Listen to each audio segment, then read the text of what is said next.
The following may contain offensive language, adult humor, and or content that some viewers may find offensive. The views and opinions expressed by any one speaker does not explicitly or necessarily reflect or represent those of Mark Radulich or W2M Network. Please listen with caution, or don't listen at all.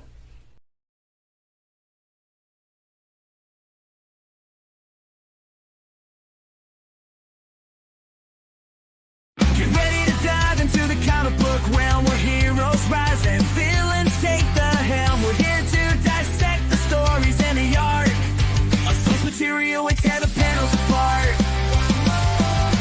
Welcome to the source material show now. We don't hold back, we won't let you down.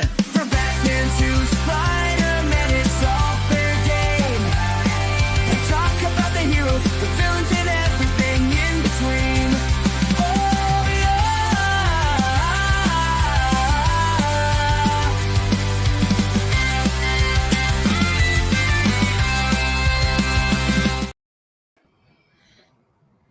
Ladies and gentlemen, welcome to the Source Material Comics Podcast. My goodness, someone's face may be bashed tonight by the Prince of Power, Hercules. That's right. We are back to finish our discussion, possibly, on the incredible Hercules. One never knows. You never know. Something may now. come. Yeah, For something may pop up in the future that continues this storyline. But for right now, we are going to finish out our discussion on the Incredible Hercules. Altogether, issues 121 through 137.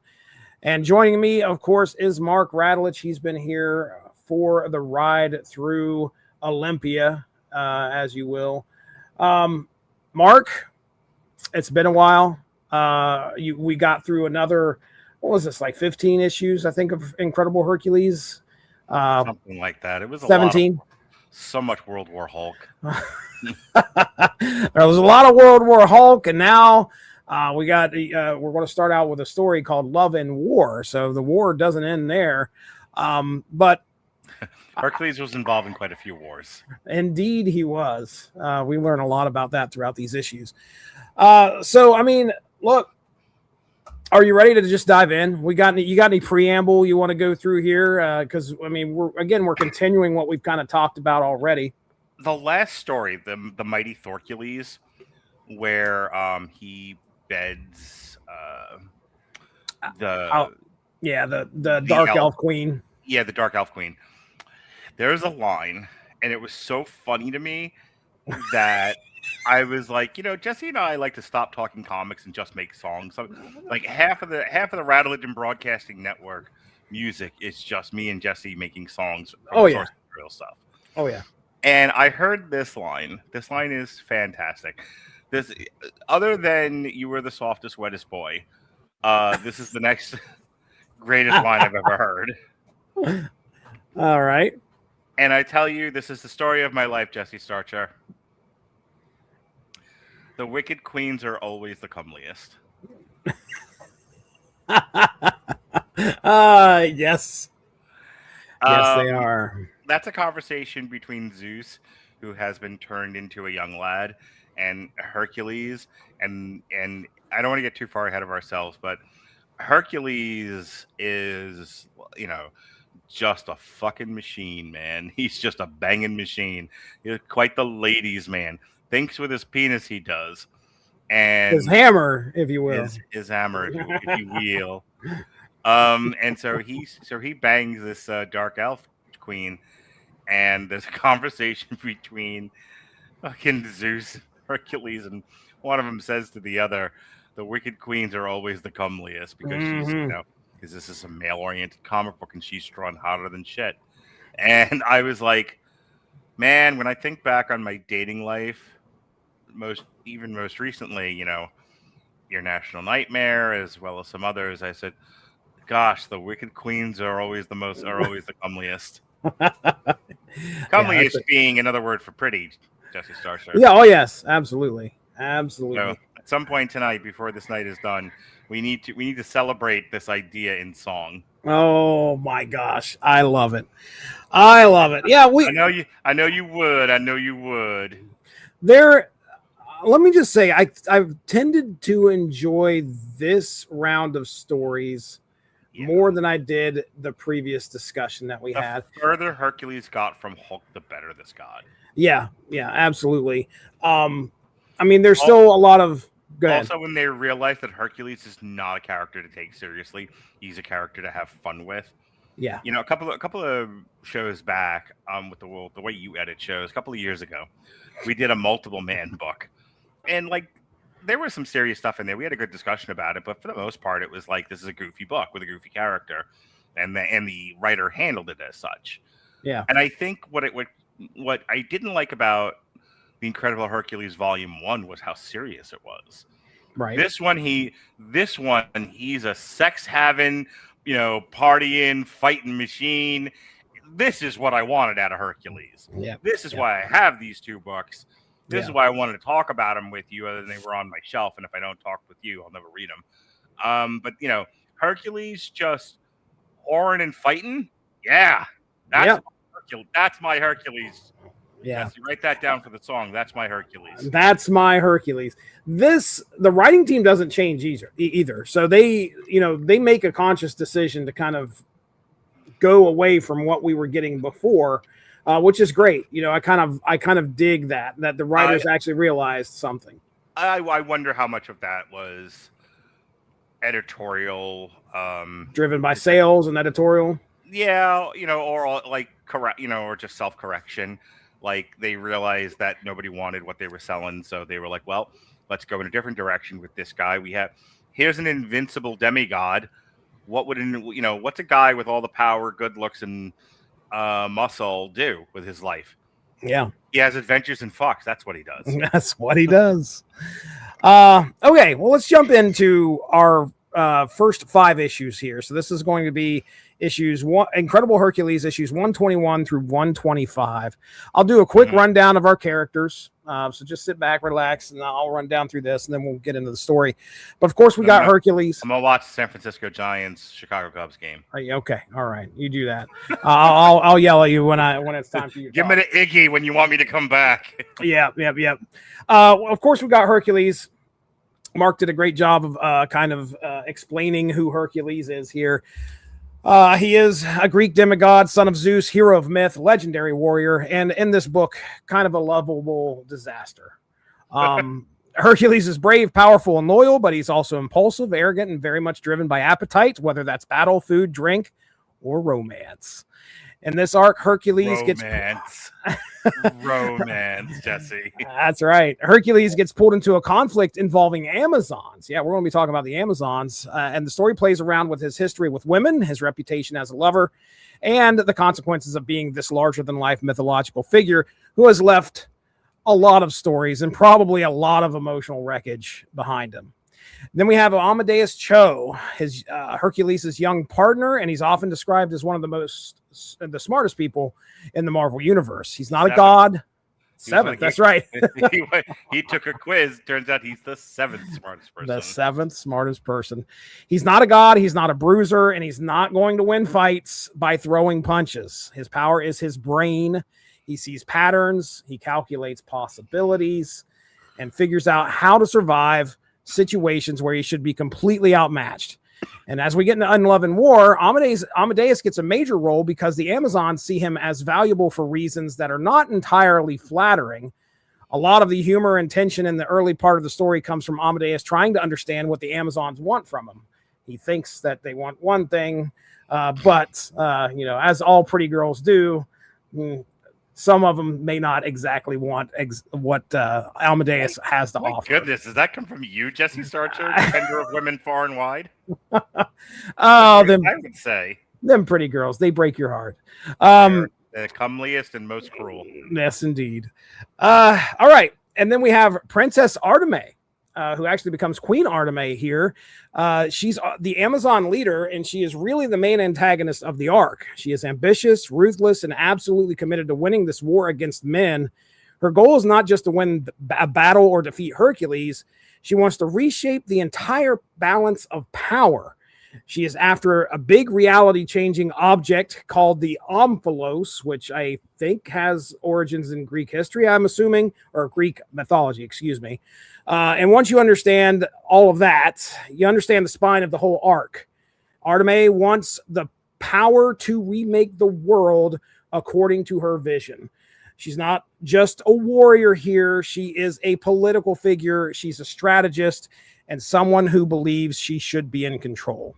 We have Hippolyta as well. She makes a brief appearance and ends up getting decapitated pretty quickly. She was the queen of the Amazons, but like I said, Princess Artemis makes short work of her. And then we have a new character by the name of Delphine. Delphine, I don't know if her last name is Gorgon, but she is of the Gorgon bloodline, which is the bloodline that, if you know who Medusa is with the snake hair and turning people to stone, that is her species. You I can guess. just say she's a Gorgon. Is that all we say? Yeah. I don't know what the heck a Gorgon is. She's a Gorgon. There you go. You never seen Clash of the Titans? I remember the little robotic owl. Yeah. That's about all. And I think there's a moment where he holds up Medusa's head and turns somebody to stone. Sure So does. that's I am the least mythological. Okay, you got politics here, and then maybe mythological stuff right below it. And then right below that are boomers. Sure. Delphine. Delphine is one of the Amazons. She becomes especially important through her connection with Amadeus Cho. There's a little bit of a romantic connection there. She's dangerous and she is sharp. She's not just a generic soldier here. She gives the Amadeus side of the story more emotional weight as well, because their interactions are not just about strategy or fighting. There's attraction, a bit of tension, weird comic book romance kind of thing, as much as you can fall in love with a lady who has snakes on her head. Amadeus Cho, nothing like being, brought into a room full of women who are all over you, and it turns out they just want you for your brain. Yep. Poor Amadeus. Yep. All right. Guess who else shows up here? Namor, the Submariner. That's right. And he's not coming in here with, a level head. He never does. He's one of Marvel's oldest characters. He's the Prince of Atlantis and one of those guys who makes any story feel bigger when he shows up. He's arrogant. He's proud. He's powerful. And usually about 2 seconds away from starting a fight. Yeah. Which means you skipped over a huge part of this, which is Hercules banging out with Namorita. Oh, no, sir. She is next. Trust you me. She's next. Okay. That was like the best part of the story. Namor gets involved. I don't know how many times Mindy has had you in the crab lock, but the old crab lock works better in the water, from what I've been told. Yep. So it's almost as good as the Elvish tickler. I love this book. Yeah, the end of this book is so great. Anyway, so Namor gets involved because the conflict with the Amazons crosses over into Atlantean business. And once Namor shows up, of course, he and Hercules clash because they are both huge mythic alpha personalities. But Namor's role is partly to raise the stakes because and connect the story to Atlantis, and partly to give us the fun of seeing him and Hercules butt heads. And then we have Namora, which is actually a different character than Namorita. I used to get them two confused all the time. But Namora is connected to Namor on the Atlantean side of Marvel. And if you remember right, she was also palling around with Hercules and the Rebels, I guess is what they were called. I don't know, that were trying to help Hulk in the last series. Yeah. But their relationship with, Hercules and Namora's relationship has kind of grown, blossomed, and we'll just say they are definitely making use of their time alone sometimes. She's definitely a strong, confident use.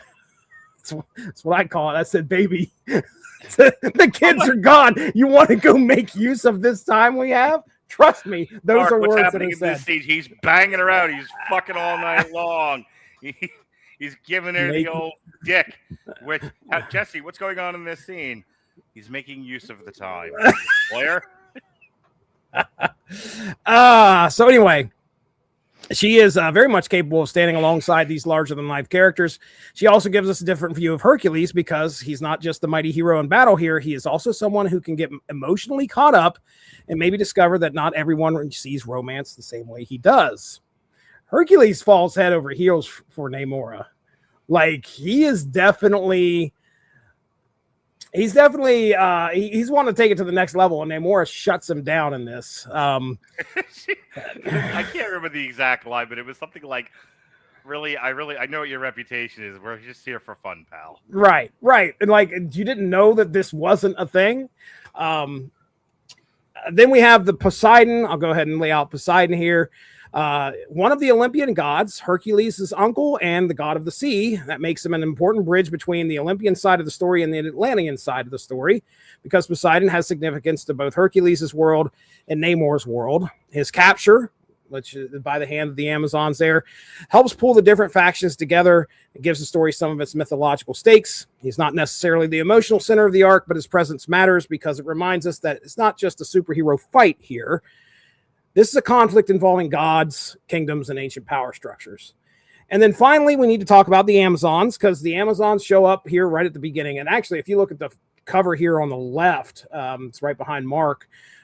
These ladies are some gun-toting Amazons. These are the Amazons that I'm not used to. I'm thinking Wonder Woman.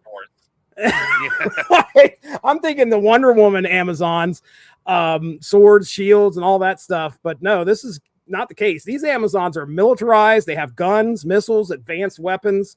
They got a full-on war. Can I tell you how like my dementia is starting this? Like I turned 50 almost a week ago, and I am absolutely losing my brain, my mind. When I'm sitting here reading this comic, I'm like, oh, like it's weird that the Amazons are here and Wonder Woman's not. Hey, wait a minute. This is a completely different universe. This is not the same company. Oh, yes.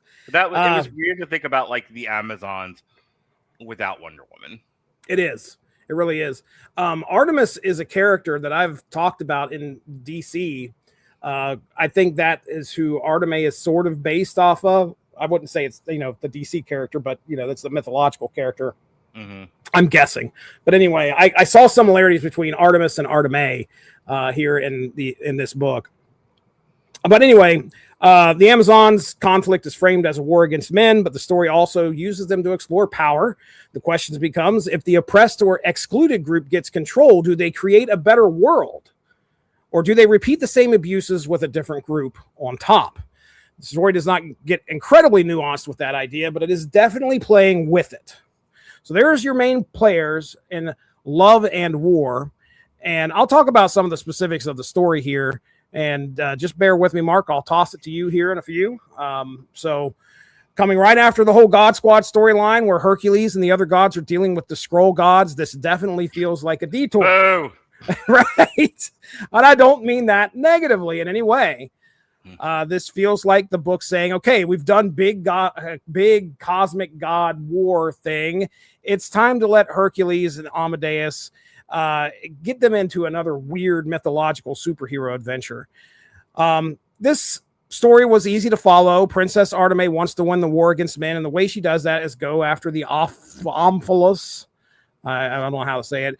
It's basically the Snuffleupagus. Yeah, she goes after the Snuffleupagus. It's a big object that everyone's after, and once she gets it, she can reshape reality. So even though the arc has Amazons, Atlanteans, Olympians, it also has Namora, Poseidon, Washington, D.C. is the center of power, center of the world, if I remember correctly. That's where Atlas is currently shrugging, yes. Yes, he is. He is shrugging. I didn't feel this was too overwhelming. I had a good time reading it. I liked all of these stories. There really wasn't one where I was it was too like, oh, doesn't anyone rob a bank anymore? This is Hercules the way I like him. Starts off, he is banging around with Namorita on the beach, and then the Amazons attack, and then Namor has to get involved. It's a whole thing. And at the end of the day, it's, Amadeus Cho is like, oh, I'm kind of the nerdy kid watching the jock bang his way through hot chicks. that's a little that I'd like to bang a hot chick. I'm smart. I'm worthy. I'm valuable. And then it's just like, hey, yes, you actually are Amadeus Cho. Come with us. It's like, holy shit, I'm about to bang a hot queen. It's like, yeah. Before all that, can you read this? And Yeah, he's like, just oh, please. And as you can see her like stroking his hand and Yeah. stuff, and she's like, "Could you just tell me what does this say?" I said I think either the last show I did with Robert, it was The Boys.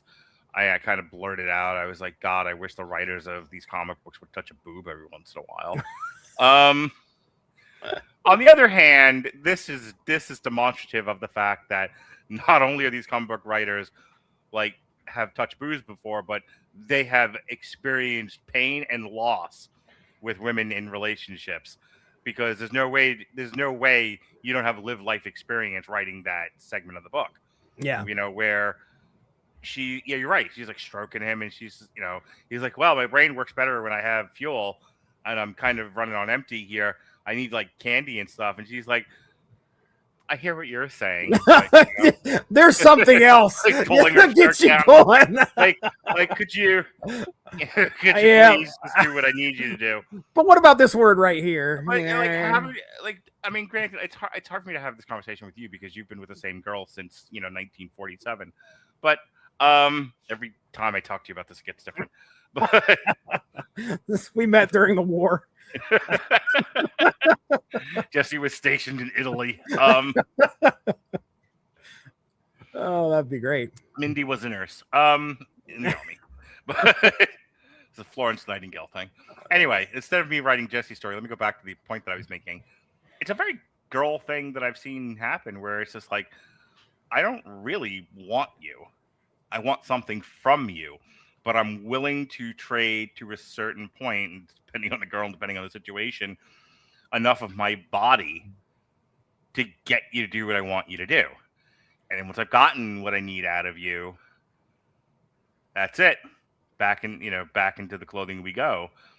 And it tells you something about girls. It also tells you something about guys. Like guys are so willing to go out on a limb to make themselves vulnerable to touch a boob, to be liked by a girl, however way you want to look at it.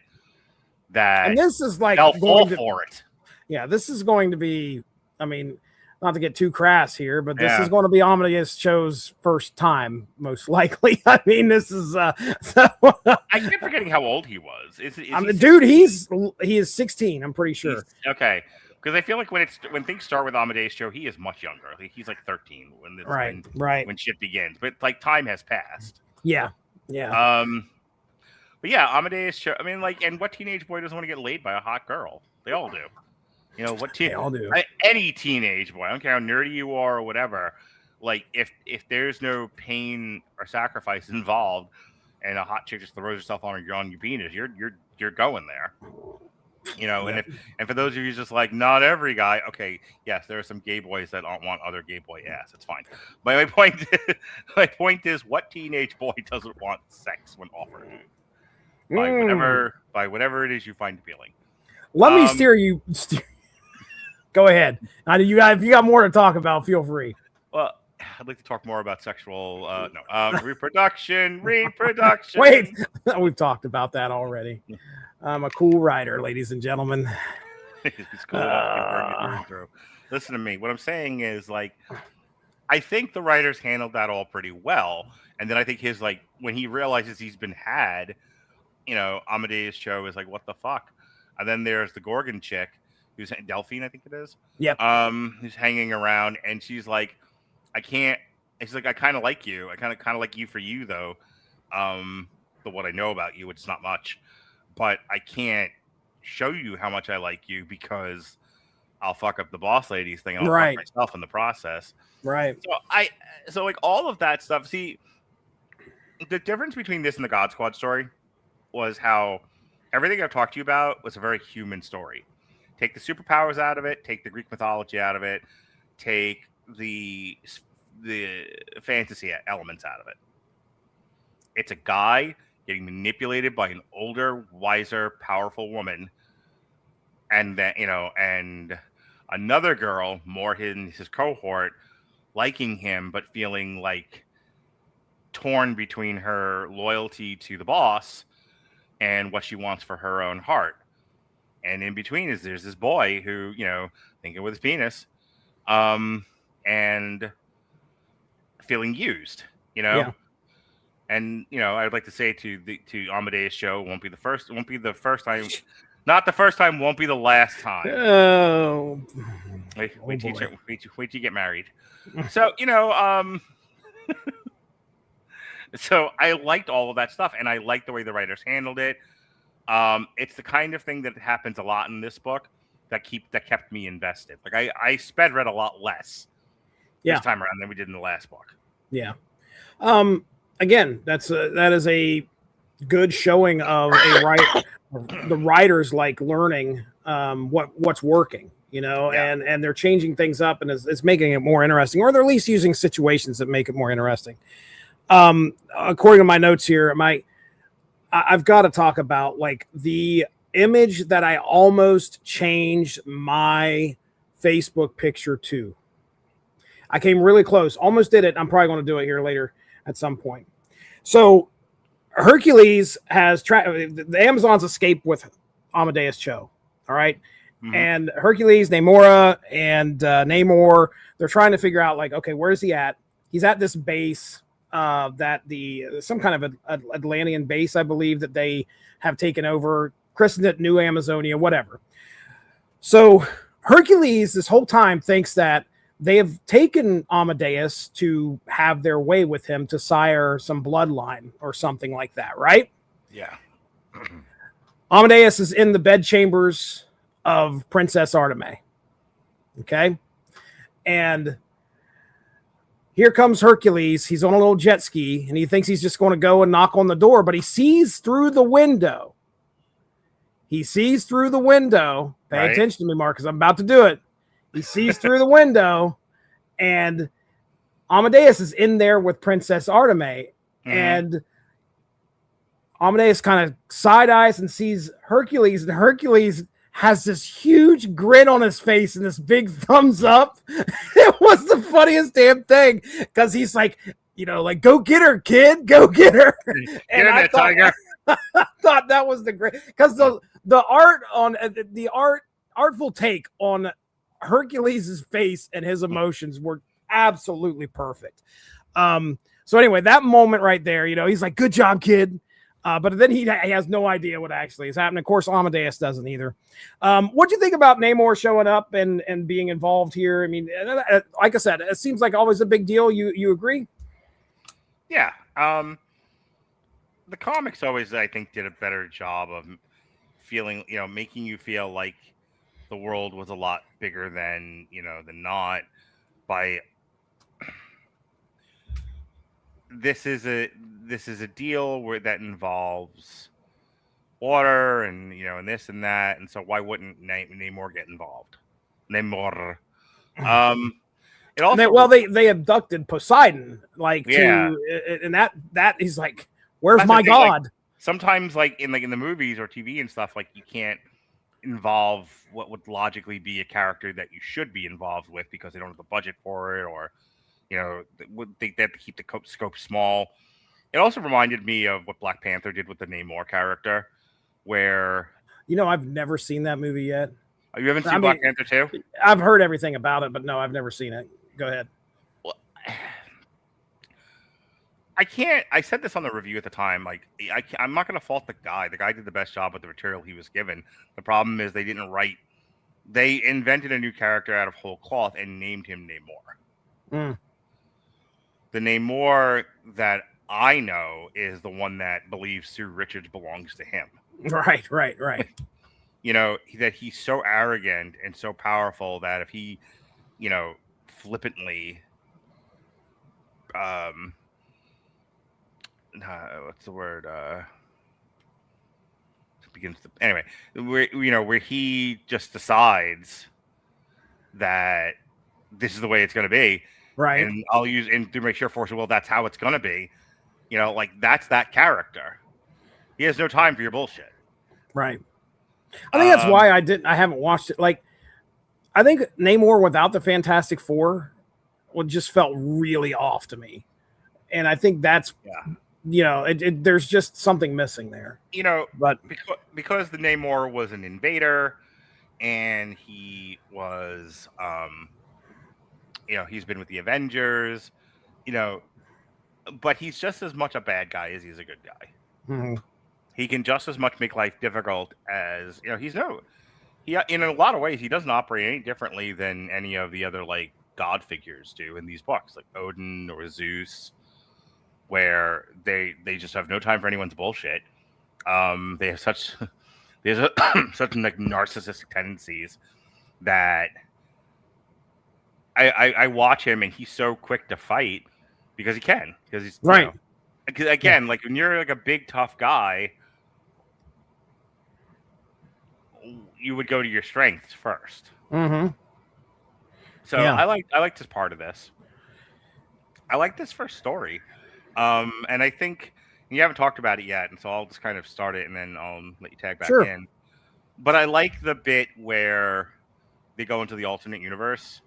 Oh yeah, that's our final issue of the arc. Yeah, where like it's so funny because it shows you a side of Amadeus Cho that in the last book he's like terrorizing S.H.I.E.L.D.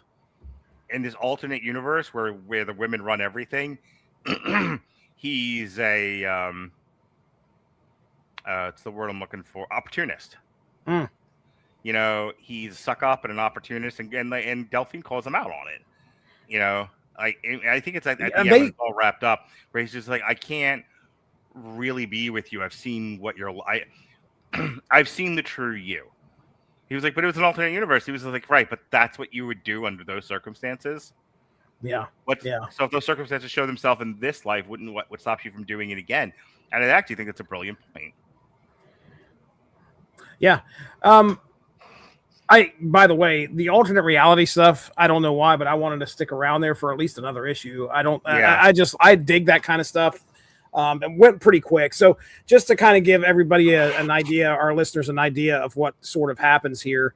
The Amazons abducted Poseidon to get this document or map that has these coordinates on it. And they needed Amadeus to interpret the coordinates so they could find this reality changing object.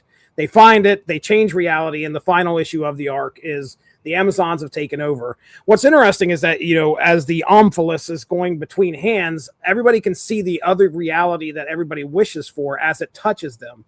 And that will kind of lead us into this next question I have for you. As it's going down through the hands of people, one of the hands that it hits is Nemora's. Let's start with Hercules first, because Hercules grabs a hold of it, and his reality at that point in time, or his wished reality, is that he and Namora are ruling like Atlantis together, something along those lines. Either way, he's in love with Namora and she loves him, and they are wed and happily ever after. It then falls from his hands into Namora's hands, and he gets to see her vision of her wished reality, and she, who was, I think, cousin to Namor, I'm pretty sure it's mentioned that she's cousin to Namor, is also by Namor's side. She's in love with Namor, and they are they are ruling Atlantis together. So when Hercules sees that and says, you wish to be with Namor. So by the end of it, Namora and Hercules have a bit of a discussion. What are your thoughts on the discussion that Namora and Hercules have? If I remember correctly, it was, you're a whore. And this is what she's saying to him. Correct me if I'm wrong, fill in the blanks, but it goes something like, you're kind of a party boy and a whore, and you're not to be taken seriously. And you're the kind, if I could rephrase that entire conversation, basically what she says is, you're the kind of guy who's fun to be with for a night, but you're not a husband. Yeah, you're not the guy to settle down with and build a serious life based on your history, right? And I think about that, like, what a real thing people say to each other.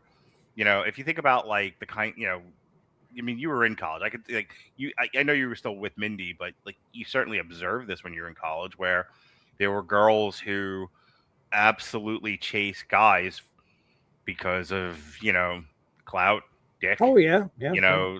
Like whatever they thought they could get out of the guy that they were looking for at the time. And then it was like, hey, but you're not the Marion type. Like, how does it make you feel as a guy? Right. Like, you're like, oh, I was good for this, but not for that. And some guys, they might be fratty, kind of party guys. They might be the kinds of guys you want to sleep with or get taken out by because they have money. But for a lot of guys, that's all part of the package. That like I'm just as good a husband as anyone else. But a lot of girls like they don't see him that way. Right. So what I liked about this first story is if you're a young kid and you're kind of here for the action adventure, there's plenty of that. If you're a young kid or you're an old person who's here for the mythology, there's plenty of that. If you're like me, who's always looking for the more like human side of these stories, like how do we relate to these stories as people? There's plenty of that. Yeah. So I really love this, and I love that conversation. I thought it was a very honest conversation. Right. I thought it was very much a thing women say to men, and maybe even I shouldn't be sexist about it. I guess I think men say this to women too. Like, you're you're the whoring kind, but I'm not going to bring you home to my mother. No, I'm not going to make you. I'm not. Never make a whore your wife. That's what they say, Jesse. Never make a whore your wife. A lot of what this book does is it kind of like shines a spotlight on how naive and gosh, I don't want to call him stupid, but Hercules is very much like He's a simple guy. Very simple guy, and when he finds out that Namora is not interested in him, he's like, he's kind of ready to put up a fight. Like, my beloved, what's wrong? I mean, he clearly sees in that moment that they are going to be together. And I have a feeling in the past that every person that he slept with, every person that he married, he thought the same thing. I know a lot of men and women that are like that. That every person they gets a body part put into them, or they put their body part in someone else, is their new spouse. Yes. They're the new ex, Mrs. whoever. That is Hercules all over. And then you have Namora being like, look, the history here, there's no way I could put more on what we have here. In order for us, I do not think we are relationship material. And she's off. By the end of this book, she's gone. Like, we're not going to see her again, I don't think, after this. She's left. So yeah, I mean, by the end of this, both Hercules and Amadeus are kind of heartbroken. Amadeus has the situation with Delphine. Hercules has the situation with Namora. They were both used. Yeah. Like, Namora absolutely used Hercules for good times and big penis. And Amadeus got used, to find coordinates of something and then disposed of. Yeah. Delphine. He got used as basically like a tool. Yeah. And then when Delphine sees what happens in the alternate reality, she's gone as well. So both of these guys, these two pals that have been palling around for a little while, find common ground, and the ending with the two of them basically just shrug and they're like, let's go get some pizza. Which is a great way to end. What are you going to do when when all the women around you are just like, you're good for one thing? There's this really good Rush side project called Victor, and they have a song on there called Shut Up, Shutting Up. And it's just two girls just talking, and then it's interspersed by, they'll say, just shut up and play the guitar. And then there's a guitar solo, and then they go back to it again. And at the end of it, the guy from Rush is just screaming, shut up at them. Just losing his mind. Just, shut up. But a lot of times what they say, there's a couple times they say in the song, like, men are only good for one thing. Now, the gimmick with the song is the only thing men are good for is playing the guitar, and because then they play the guitar, right? But the implication is men are only good for one thing, and it's whatever it is you need them for. Yeah.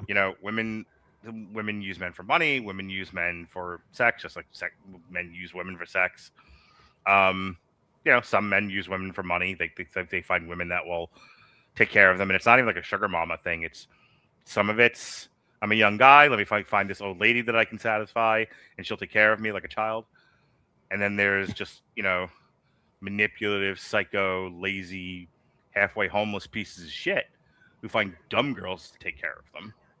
And work or don't work at all or barely work, and they you need me to send the link to this podcast to somebody. No, I don't know anyone like this. Why would you say that, Jesse? Why would I'm not talking about anyone from my personal life at all. I don't know what I didn't think so. I didn't think so. Get me in trouble. Shut up. But I'm saying, like, I know what you're getting at, and I know what I was actually doing, but that's not one person in the world of 700 billion. That's a lot of guys. Yeah. Oh, yeah. That's a lot of guys. Old, young, they find women to take care of them, and they're just like, I'm going to lay around and do nothing. You know, or I'm going to work a little bit, and I'm going to spend all that money on, like, beer and cigarettes. Mm-hmm. Yeah. All right, let's get into our next story. So I don't know what the second part of this is called, but I know that the first two issues are definitely tied into Dark Reign. So if anybody was around for the Dark Reign event, that makes its way into the Incredible Hercules. When Norman Osborn's like running the Marvel universe. He's the director of Hammer, and he has also the Iron Patriot armor, and he's running the Dark Avengers. So I'll run down a character synopsis here real quick, but just to give everybody a heads up, this is the next 5 issues, I believe, issues 127 through 131. And we've already talked about Hercules and Amadeus Cho. You just heard us talk about where they're at now. And as we begin this story, making her appearance here, I think she might have been in the first few issues, but Athena is definitely a little bit more of a presence in this. She's the goddess of wisdom. Athena playing the role of Oracle from the Batman comics. Brilliant strategist, goddess of wisdom and strategy, and one of Hercules and Amadeus's key allies.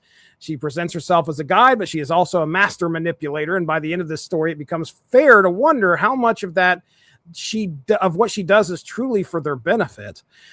Zeus is going to be talked about here, the king of Olympian gods and Hercules' father. In this arc, Zeus is trapped in Tartarus and placed on trial, forcing the story to examine not only his failures as a ruler, but also his failures as a father. Hera is going to be talked about here, the queen of the gods and one of the major villains of this era of the Incredible Hercules. She is using the Olympus Group as a corporate power structure, blending ancient Olympian ambition with modern business and political influence. We will be talking about Pluto, the Olympian god of the underworld, also known as Hades, I think, in traditional mythology. Here he serves as the main antagonist of the Tartarus portion of the story, putting Zeus on trial and forcing Hercules into a battle that is as emotional as it is physical. Aegis makes Trey Rollins makes a small appearance here. He's a young street-level hero from Brooklyn who carries a mystical breastplate connected to Athena. He's introduced as the neighborhood protector, but his role quickly becomes tied to the larger conflict between the Olympian gods when he gets killed. Then we have Hebe. I hope I'm pronouncing her name correctly. Could be Hebe, I don't know. But she's Hercules' wife, an Olympian figure who is trying to get some help for him. Could be white trash, you Hebes and Bean. Oh, boy. Her brief appearance helps shift the Hercules situation. I have no time for your nonsense, Radulich. Let me get through these damn character intros. Hercules' situation is serious, even if the larger Marvel heroes are not exactly rushing to answer the call. Hercules' shade. So this is an interesting mythological thing that I assume was probably told at some point. When Zeus brought Hercules up to heaven, he also separated the good parts of Hercules' soul to bring it up to heaven, while leaving the human and bad parts, to go to Hades. And that's what Hercules' shade is. It's a darker reflection of Hercules. Now, Norman Osborn, you mentioned him. He is the Iron Patriot. He's one of the most powerful men in the Marvel universe at this time. He leads Hammer. His presence connects this Olympian conflict to the larger Marvel status quo and shows that the Olympus Group is playing on a major stage. The Dark Avengers are Norman Osborn's government-approved Avengers team made up of largely villains and morally compromised figures posing as heroes. Their involvement reminds us the story is happening during a period where the Marvel Universe itself is being run by some very dangerous people. Hank Pym and Jocasta make a brief appearance here, not really much to be mentioned about. They just, they decide, they make a decision not to help Hercules because they think Hebe is somebody that's some crazy woman. Sisyphus shows up. I'm not even going to talk about him. We have Amphitryon, who is Hercules' actual dad. He makes an appearance as well. He's part of the emotional pressure Pluto applies in the underworld. His presence adds another layer to Hercules' complicated family history. And then Delphine the Gorgon makes a return as well. She's a deadly warrior connected to Hera's side of the larger conflict. So she's actually working with Hera. And we find out the reason she's doing that is because she wants to kill Athena due to, obviously, a large history that happened back in the past between Athena and Medusa. So there you go. That is a large rundown of some characters that are going to be happening here in this middle story. So we'll start here real quick. I mean, our first two issues are involved with Dark Reign. Let me get your thoughts on Iron Patriot, the rest of the Dark Avengers, them being involved in the storyline, and feel free to talk about the Olympus group as well, tying mythology, Greek mythology with, and they're on Wall Street, Mark. They got a Wall Street group. All right, what's your thoughts? So I don't know as much about the Dark Reign storyline. It's not a crossover that we covered. Have you ever done it with anyone else on source material? No, I have not. So, I know it was Norman Osborn is basically the Tony Stark of that era. He's running things. He's got his own Dark Avengers group, which I've been semi-interested in checking out, but I never have. So I don't know a lot about what was going on at this time. Honestly, when the Iron Patriot showed up, I didn't realize that was Norman Osborn. I thought it was Rhodey. Right. It's more of an Iron Man 2 thing. The story was okay. I don't like it as much as the first story or the last story. Right. But this is one of those where there's such a character dump, and there's a lot of characters in this thing, man. Yeah, it's so much more focused on the Olympus group. Yeah. Hera's group of people. She's got I know that Pluto's involved with it. Yeah. Hera, Delphine is part of it as well. I'll be honest, I don't have as much to say about this part of the book. I was just trying to push through it. He's pushing through. Yeah. This isn't we start off great. We start off with Hercules and Amadeus Cho on a fun adventure with lots of twists and turns and relatable stuff. This is the part that dedicated Marvel comic book fans are into, I would bet, because it's oh my god, this ties into the larger Dark Reign storyline, and this has got a whole bunch of crossover characters in it and stuff, and it gets into the more I nerdy fanboy kind of stuff that I don't particularly care for. I think, and I couldn't pull anything relatable out of it. To me, it just felt like, no, we're going to have something that's very relatable here in just a second. Okay. All right, not the Dark Reign part, maybe, but absolutely, when we get to talking about Hercules and his dad, I feel like you've got to have something to say about this. Oh yeah, I think I was separating that as a different. Yeah, no, Dark Reign. I definitely wanted to get your thoughts on the 2-issue Dark Reign, because the next part, the next 3 issues, are Hercules going on trial or trying to witness for his dad when everybody else is you're gonna just make it worse. Yeah, no, that I have a lot to say about. This first bit, I don't know. There isn't a lot here. Don't try to strain yourself. Trust me. Yeah,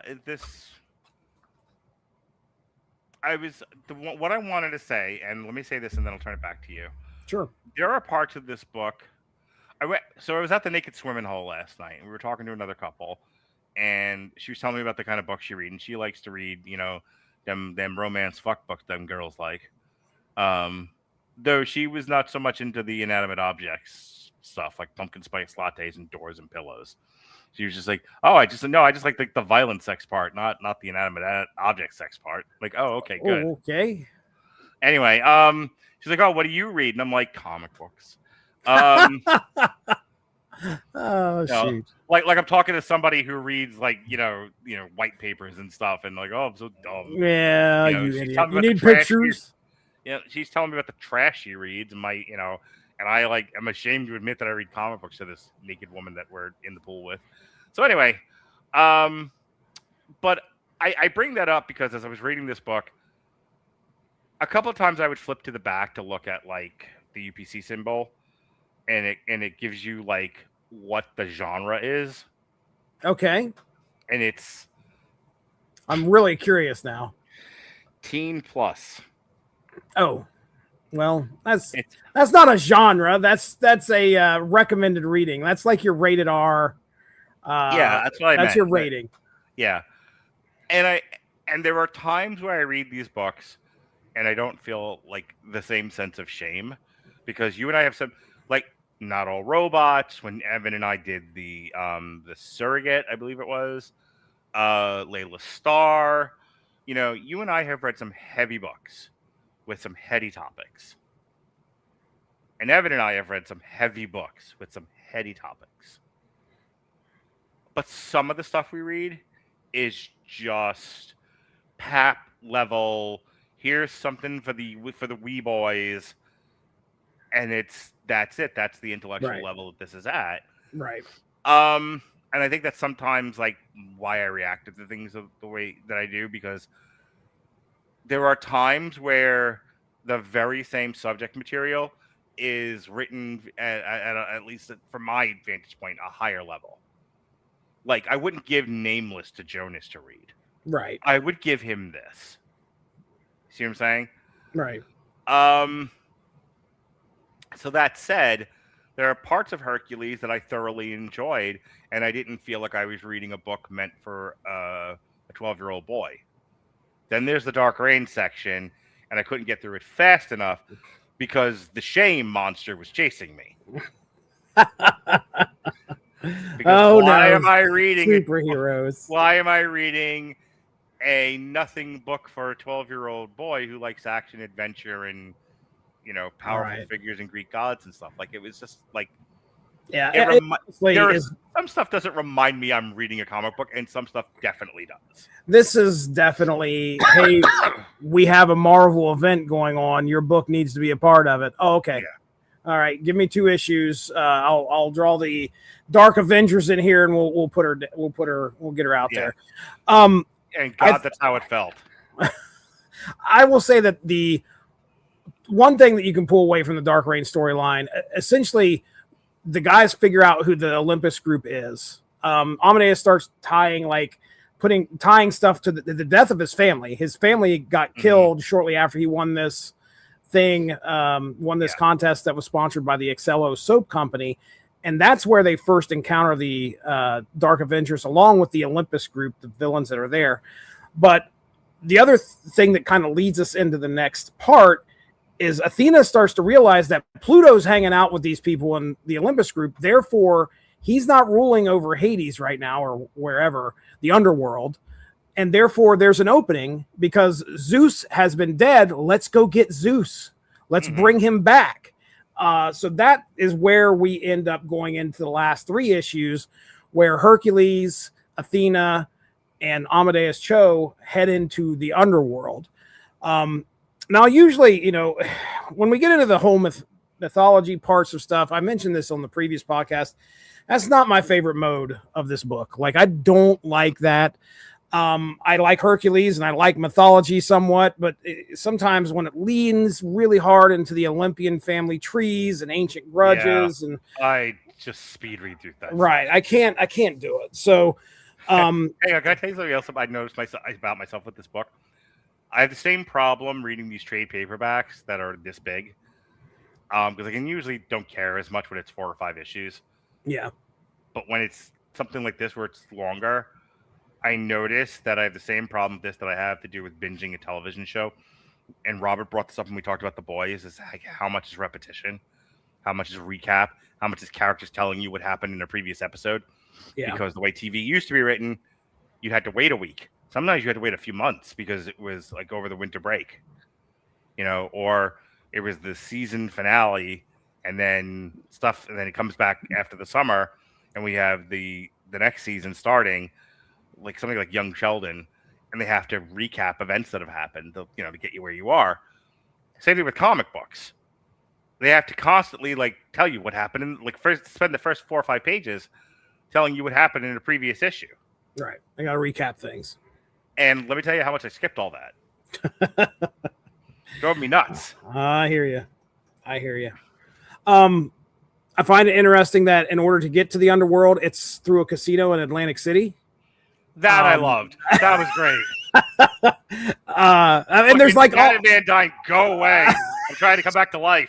She's sitting there, that's playing the slot machine, hoping, because if you win, you actually get the chance to be resurrected. And I think Aegis makes this very funny comment, like it happens more than you think. And I'm like, well, that's very on the nose. I love the bit when we get to. I mean, it's a nice bit, but it's just so funny that the character that they chose is Uncle Ben.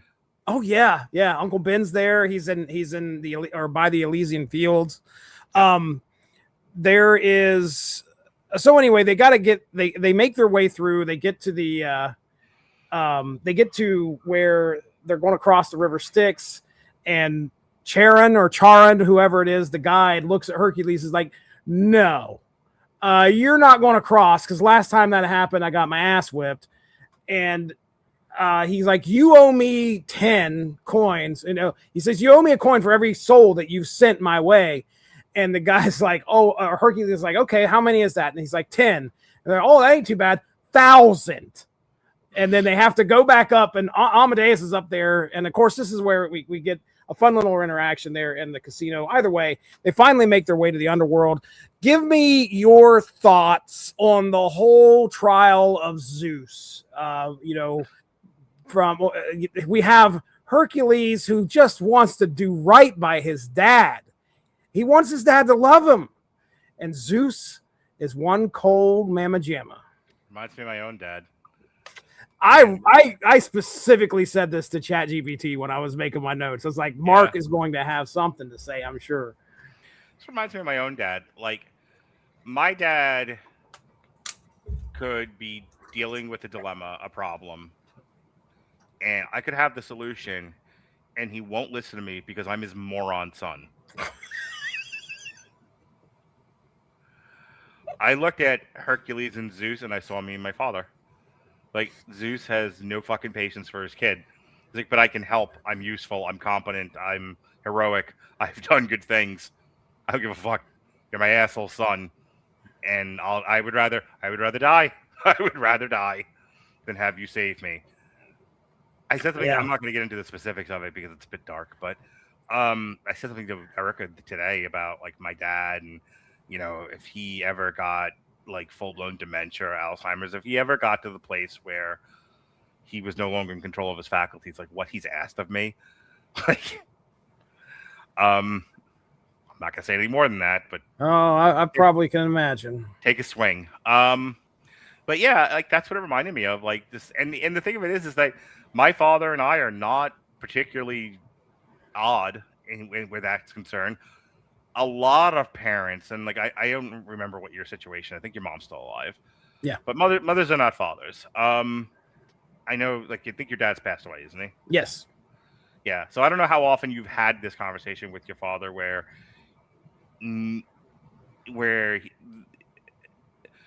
they'll never not see you as their child. They'll never see you as an equal. They'll never view you with. They can acknowledge maybe things that you've done, and certainly if you bring children into this world, they usually give you a pat on the head for that sort of thing. But for the most part, I think a lot of parents kind of look at their kids, maybe not just fathers and sons, but as, I'll never see you as a competent equal. I'll always see you as my baby. You're my baby. You're my baby. You'll always need me to take care of you. I'll always be smarter than you. I'll always be more competent than you. You'll always need me. That is not the actual case. But I think perspective plays a role here, and I think that's the perspective of a lot of parents. And I think that's what Zeus is doing with Hercules. It's like, you're my dumb fuck up son. You just shut up. You're just gonna make it worse. Yeah, he tells him. I mean, Hercules wants to bear witness for his father. Pluto is bringing all these witnesses in against him, and some that even might try to help, but still does not work. Yep.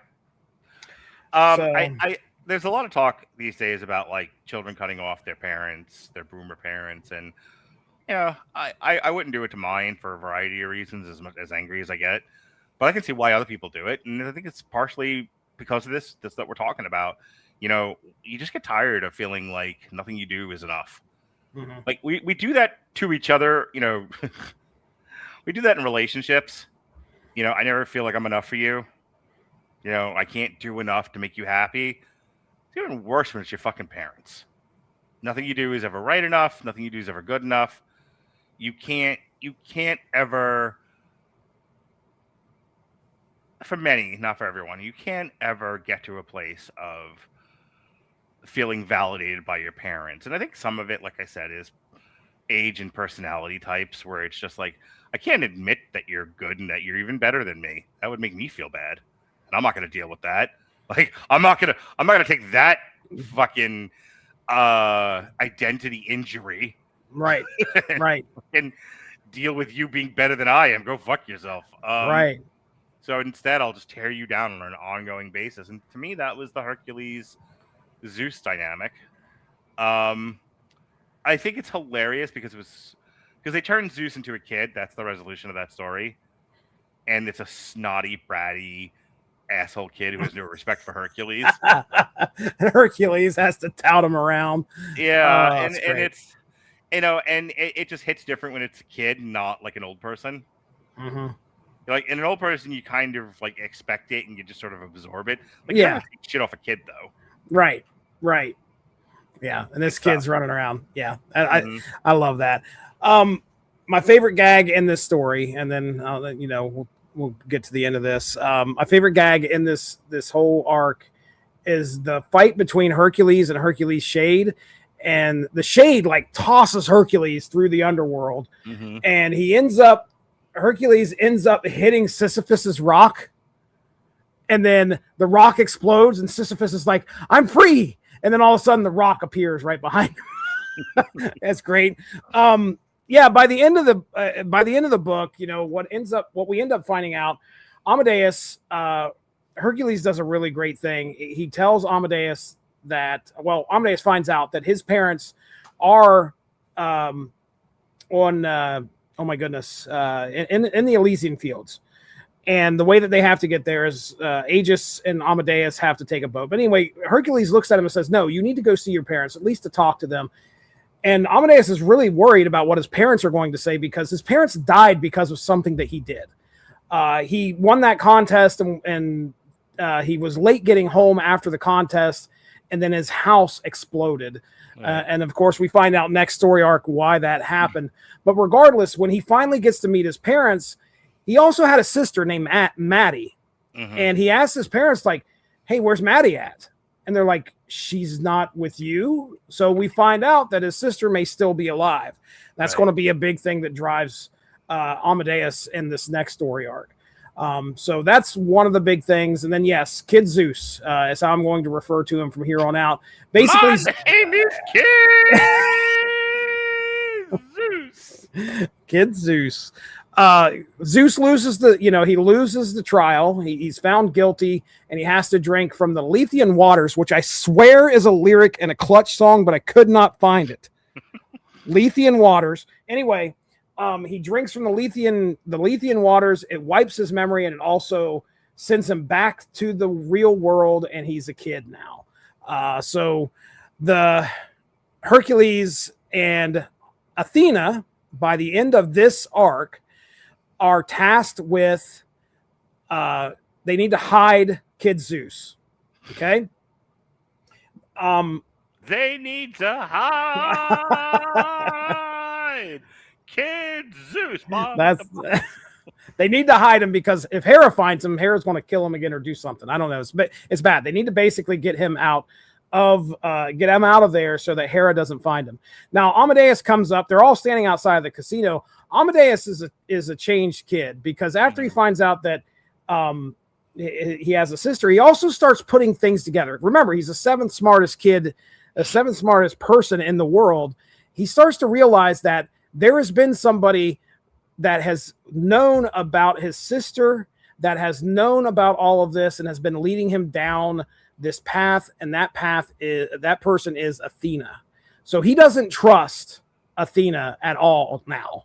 And basically what he tells Hercules is like, "Look, I am going my own way to go find my sister. You got to go yours. He wants to get as much separation from Hercules and Athena as possible because he knows that she is kind of manipulating things. And he also believes that, the dynamic between Hercules and his family is not conducive either. So by the end of the book, by the end of this arc, Hercules and Amadeus Cho part ways. And that's where we'll get into our third book. So anything else, Mark, before we move on into our next arc? No, go ahead and do that. I'm going to run to the bathroom. All right. Okay. Well, yeah, let's go ahead and get into a little, these next few issues were a bit confusing, and I'll kind of explain why. So we're talking another, 6 issues here? 132 through 137. Incredible Hercules, 132 through 137. It's strange because when we get into 132, it is a story that says like the imposter. Oh, I cannot remember what it's called. It's not Imposter Thor, but it's something, part 1, where Hercules takes over the identity of Thor. And when we get to the second issue, it's a part 1 on Amadeus Cho's story. So I was like, where's part 2? What did I miss? I was thinking maybe it went into another issue or another series. That's not the case. What we end up seeing here is these 3 issues actually alternate back and forth. One story is about Hercules, and then the next issue will be about Amadeus Cho's journey. And then we continue to flip back until we reach the issue 137. So real quick, just to kind of run things down here, here's our characters that we're going to be talking about. A lot of these we've already discussed: Hercules, Amadeus Cho, Athena. We have Zeus, but not exactly in the form people are used to. This is the Olympian god turned into the form of a child and his memories wiped. So instead of this all-powerful Sky Father sitting on a throne, we have this kid version of Zeus, which creates kind of a, it's a funny and strange dynamic because Hercules is basically stuck babysitting his own father, which is interesting. Hera, she's a threat that's kind of looming in the background here. And then we're going to have Thor.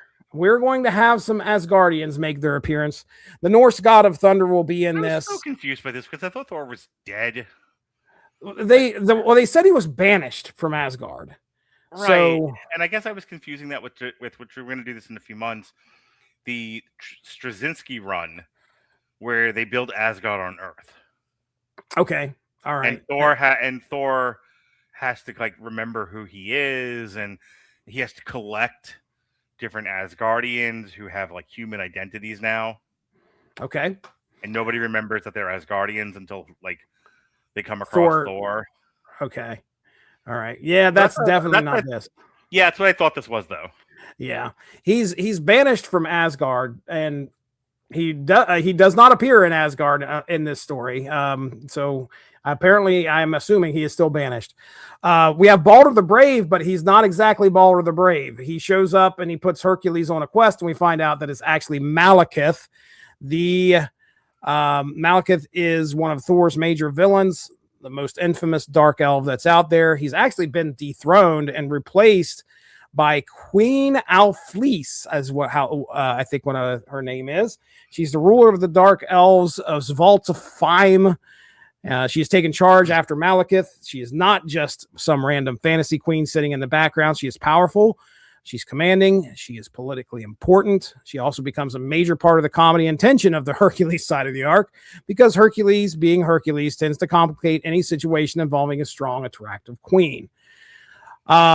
Then we'll talk about Amadeus' side of things. He has somebody he'll be running into by the name of Pythagoras Dupree.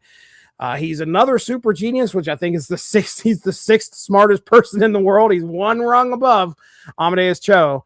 And he has, he represents this darker side of intelligence. He's brilliant, he's dangerous, he's selfish, and willing to treat other people like pieces in a game. We talked about Amadeus's parents earlier. We also talked about his sister Maddie. Those are the main things that are kind of definitely his sister is what's driving Amadeus's journey here as he goes through trying to find her by going to a town called Excello, Utah, I think. It's essentially a crater that has been bombed a long time ago. And I think that is, I mean, Peter Parker shows up at the end of this. I'll go ahead and mention him if I don't mention him as we go through talking about the issue. But Peter is there to probably bridge or bring Hercules into the Olympian. What is the next one called again? The Olympus War or whatever it is. The Assault on Olympus. Assault on New Olympus, yeah. Yeah. So, all right. So as we get into the story, I mean, Mark, for crying out loud, let's just talk about Hercules and Thor, or Hercules. It's Thorcules and Hercuthor. Yep. This was a great story. I'm going to let you have it. Just fucking, first of all, if you're a pro wrestling fan, this was great because they face off and they're just like, we're not really going to fight, are we? Well, we kind of have to. Like, okay, well, let's do it then. But know that, I don't really want to fight you. And they get halfway through it and they're like, the problem here is you're not really fighting like me. At which point Thor immediately kicks him in the dick. Yes. Yeah. And then fucking wedgies him. Oh, it's great. To set this up, so Hercules, he has to go in. He gets tasked by Balder the Brave, but Malekith, who wants to get his throne back, decides to send Hercules to go and confront. I think that was the point, was to go and confront the queen of the Dark Elves, Queen of Alfleece.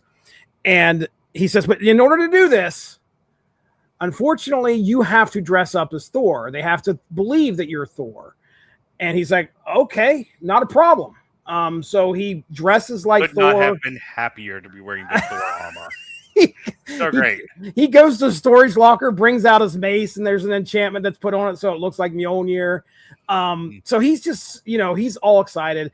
He goes and he takes Kid Zeus with him, which is, again, a great foil for Hercules during this whole time. Well, he was like a Doonesbury character, or Bloom County, where everything, it's like Hercules is not a complete dullard, so like he's aware of what he's doing. He has some level of self-awareness, but he's like, I'm aware that I'm kind of a cad and everything else, but I bury all that and I just have fun. Mm-hmm. And there's, generally speaking, not like a Jiminy Cricket character telling me how awful I am. And now here's his dad, and it's so funny because, like, if you think about, like sex and your wife and everything, and then like your kids are like, ew, mommy and daddy, no, Yeah, and that's right. kind of where like Zeus is operating from. Like, I'm a kid, but I'm also your dad, and you're kind of a dope, and I really don't want to know that you're this led by your penis, and he can't. And every single time he's like, just a new level of disappointment. His memory has been wiped, and like Kid Zeus has no idea who this guy is, but no matter what, he still can't believe like this dude is going to be my son, or this guy is my son. Right. Like, he's just amazed at it. It's like, are you this stupid? Right. Are you this led by sex? Like, what's wrong with you?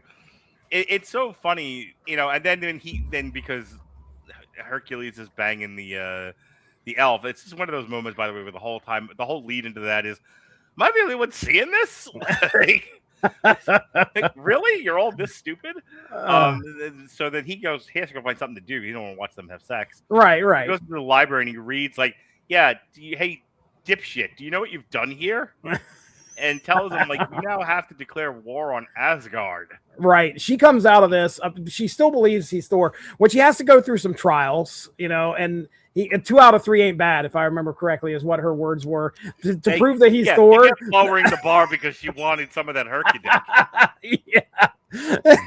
She knew what's up, literally. Everybody starts having a party. They decide to go and they retire. It's the Queen and Thor in quotes, go retire to another room.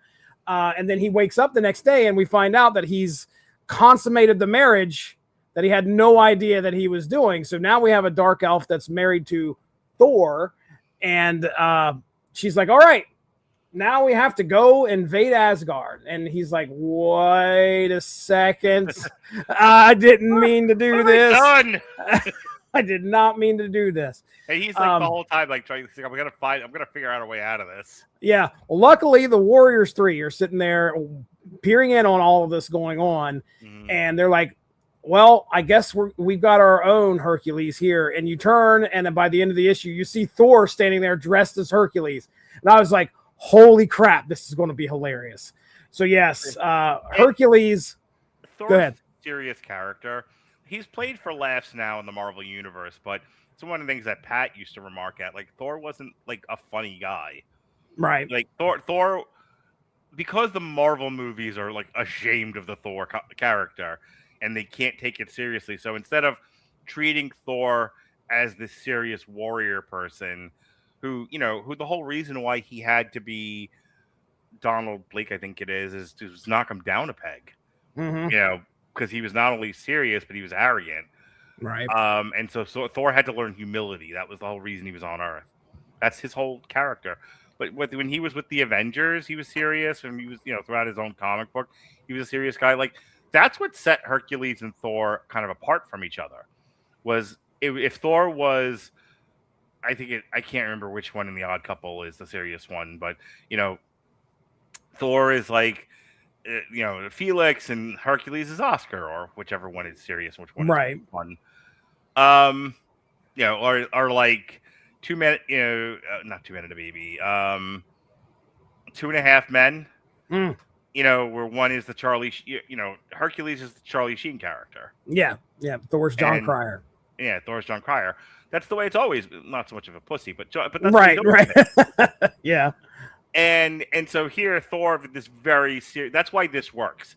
It wouldn't work nearly as well in the Marvel Cinematic Universe because Thor is used as a joke. Yeah. Here, it would work. It works hilariously because Thor is like, this is beneath me. I have more pride and dignity than all this, and this is nonsense. So while Hercules is having the time of his life cosplaying as Thor, Thor is like, this shouldn't even happen to a god. I'm so over this. And then like I said, then when they fight, like they're doing their best to kind of make it look real, but it's not. And Hercules is like, well, part of the problem is you're not really fighting like me. I fight dirty. Yep. I'll stick a thumb in your eye. So Thor has to turn heel. Yes, he does. Knee to the groin, baby. Kick him into the balls. Give him a wedgie. The whole point of the fight is that the Warriors 3 show up and they're like, hey, you guys can't invade Asgard until we do this. Here's the deal. If Thor, Hercules, is defeated by Hercules, Thor, then you guys can't invade. The Dark Elf's reaction to that is like, why would you have Hercules as your champion? Like, they're like, why not? He's a god. What difference does it make? Yeah. We can't find Thor, so whatever. So he's here. So yeah, we know that Hercules clearly doesn't want the Dark Elves to invade Asgard, so he has to lose. But he loves the fact that he has to lose as Thor. Yeah. That's what he. That's that's the icing on the cake. He's just like, there's no way I can lose here because if it's Thor that took the beating from Hercules. It's a win-win for me. Yep. They fight. He's like, oh, Hercules was like Jeff Jarrett at best. He just fucking laid down and let Hulk Hogan fucking pin him. Yep. Oh, and Thor acted like Hulk Hogan too. He was like, that's why this place is going down the tubes. Because he walked away. I absolutely loved that battle. I loved Hercules in this situation. The Elvish tickler joke was hilarious. Oh yeah. So I this is the Hercules. this was a fun Hercules story. I think what made it better for me was that Amadeus Cho wasn't there. Yeah. Because now I just want a Hercules and Kid Zeus book. Oh yeah. I mean, Like, dude. Put Hercules. So like one of the things that gets said of classic Trek is Kirk flying around in the Enterprise banging alien babes. Like that's what I want from Hercules. I want him to get into adventure.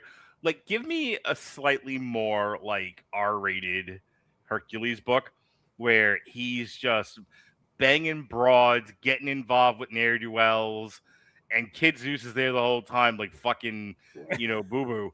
I don't think the Ranger would like this, Yogi. Like I don't think Hera would like this, Hercules. It's so it was so good, man. Yeah. I mean, and then it worked too because, like, in order to pull off him acting as Thor, like Kid Zeus was using the lightning to stimulate Mjolnir and the lightning strikes, and it was really good and well written. I had a great time with that part. Yeah, like I said, like that story in the first one, the stuff with Zeus and the trial, like all of that stuff worked for me.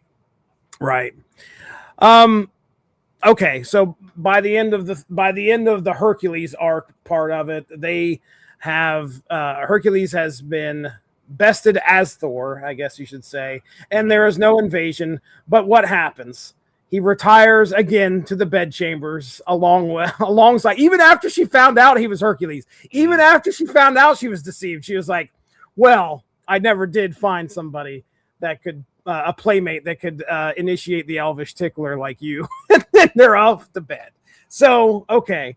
All right, and then we'll talk about, and for the listeners, I know this isn't exciting for you, Mark, but the Amadeus Cho part of things where what's the best way to describe this? Like, it's one of those simulated reality things where he meets Pythagoras. It's the episode of the Orville where they do everything in the holodeck, but it's all a mind fuck.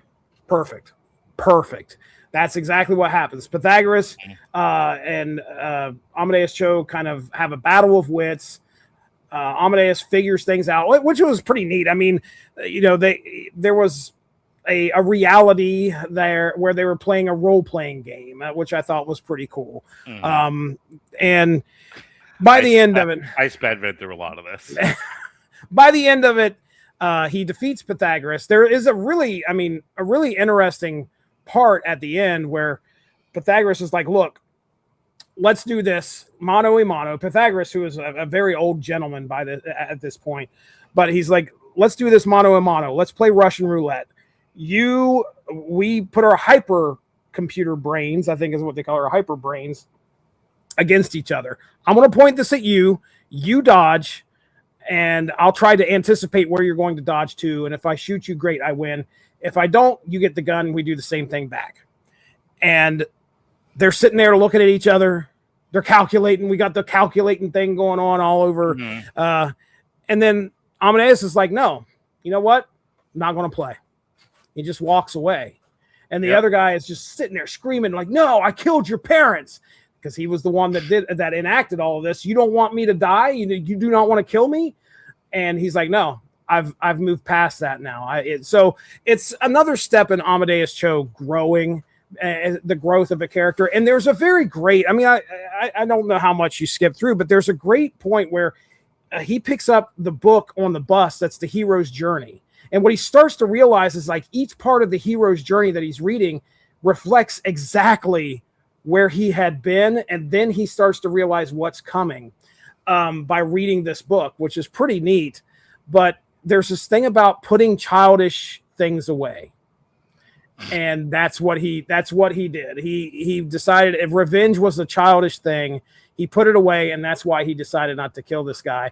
And this guy was so outraged that he turns the gun on himself and kills himself. By the end of it, he gets up to the top. Rough. It was. By the end of it, he gets to the top and he confronts Athena, and he starts to relay some things that had happened. It turns out Athena was a girl that he had seen after he'd won this contest. He had seen this girl sitting on the side of the road. She was a pretty girl, and he stopped because he felt so confident. He felt so great that he won this contest that he actually talked to somebody. He actually reached out to a girl, And he says, I normally didn't do that. And he goes, that was you, wasn't it? And sure enough, it was Athena. And that caused him a 10-minute delay to get home. And of course, he didn't get killed along with his family because the house exploded just before he got there. By the end of the issue, these two, I think something happens. Like they realize that they need to find Hercules. Let me see if I can figure out what it was. But the two are going to come back together. Let me see here. I don't have it down specifically, so I'll just say that they realize they need to find Hercules. Something is going to happen, which I assume is just like you said, the assault on New Olympus, which is going to be probably Hera and the Olympus group doing something. Yeah, for sure. Well, there you go, Mark Radulich. We've discussed it, all 3 story arcs. I don't have anything else here. What do you have on your plate? We're up to plugs. We're up to plugs. Tomorrow night, I saw Masters of the Universe today. Fucking loved it. It's in my top 10 right now. It'll probably, like one every year in my top 10. There's always like one popcorn action flick. All yeah, right. I think like last year it was Avatar. I think the year before, fucking Robert was like, "That's your Deadpool and Wolverine." I'm like, "It's not though." How dare you say so? I always have one major one. I think Barbie one year was like my number 1 movie, but this is probably like my number 10 right now. It's definitely the movie that I most enjoyed. Honestly, it's near perfect. It's like I think some of it's just like I don't want to admit that like. I know that there's going to be a lot of Oscar bait coming at the end of the year, so I don't want to be like Master of the Universe is like the number 1 movie of the year because first of all, that's still Project Runway, Project Hail Mary. Hail Mary, yeah. But Project Runway, the movie. Boy, we have come far as a society. It's the number 1 movie finally. Watching people make dresses for 2 hours. Anywho, take 2. Master of the Universe. It's in the Amazon reality. All right, keep going. Master of the Universe is a 9 out of 10 for me. I had the best fun watching it. It was actually made really, really well. I think, like, if you're gonna go see any movie this summer in the theater, like, if you're not really like me and you're like very selective about what you see in theaters, I think Masters of the Universe is worth your time. Good to hear. Looks great on the big screen. Everyone hits their pitches. Even Jared Leto wasn't bad, though. Sometimes he was a little hard to understand, at least for me. I'll talk a little bit about it tomorrow. Did Skeletor say you boob? He might have. Yeah, he definitely at one point talks about He-Man's milky white thighs. It's good stuff. That's solid. So yeah, ear to ear smile for 2 hours. Thursday is one of 2 of our Pride shows. We're looking at Dallas Buyers Club, Cassandro, and Solo. Other than like their Pride movies, the big connective tissue with all 3 of those is trans or drag folks. So that's what we're doing this Thursday for Pride Month here in the month of June. The following week is Disclosure Day on Monday rather. The 15th, and then Thursday, you and I will be back with Andrew, presumably, and we'll be talking the Newsroom season 2 and 3. That's right. You've got Spider Noir coming up this week. I was told that you thought it was great and that I should listen to your recommendation and watch it myself. Yeah, I mean, I really don't know if it's going to hold a lot of water for you, but if you like Nicolas Cage and you like a little humor, is it a good detective story? You'll like the noir elements. Okay. Gosh, I don't know if it's a great detective story because honestly, there's way more superhero elements. I think now, granted, it's not The Boys or anything super like that, but it's got those noir elements to it that make you kind of like it. Okay. So I'd say give it like 2 episodes. If you like it, great. If not, then shut it off. But I really was pleasantly. I did not think I did not think I was going to like this show at all going into it. How many episodes is it? 8. And they're 30 minutes or 1 hour? They're an hour, or well, 45. So 45 minutes. It's not a tall ask.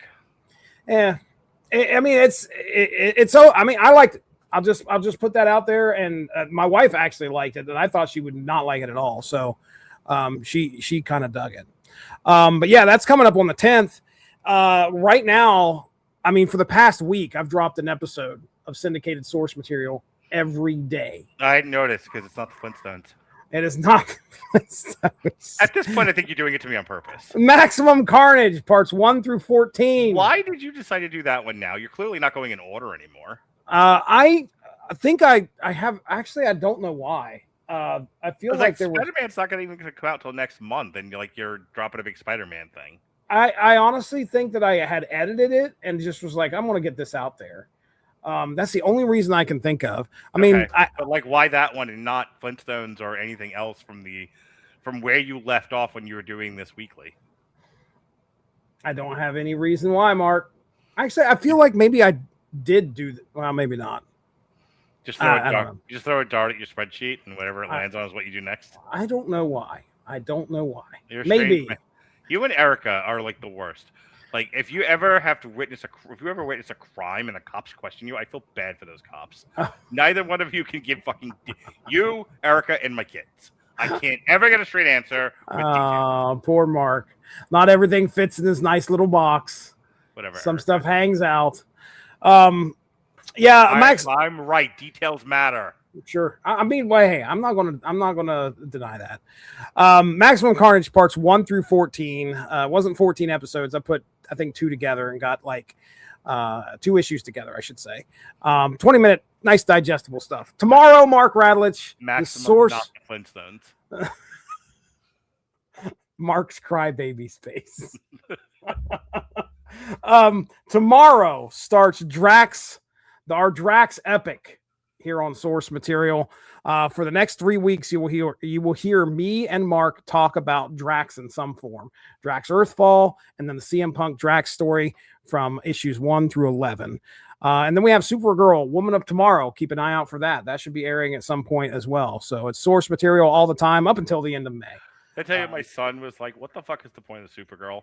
And I had to explain to him that, like, this is a character that has gone through many different iterations, many different interpretations.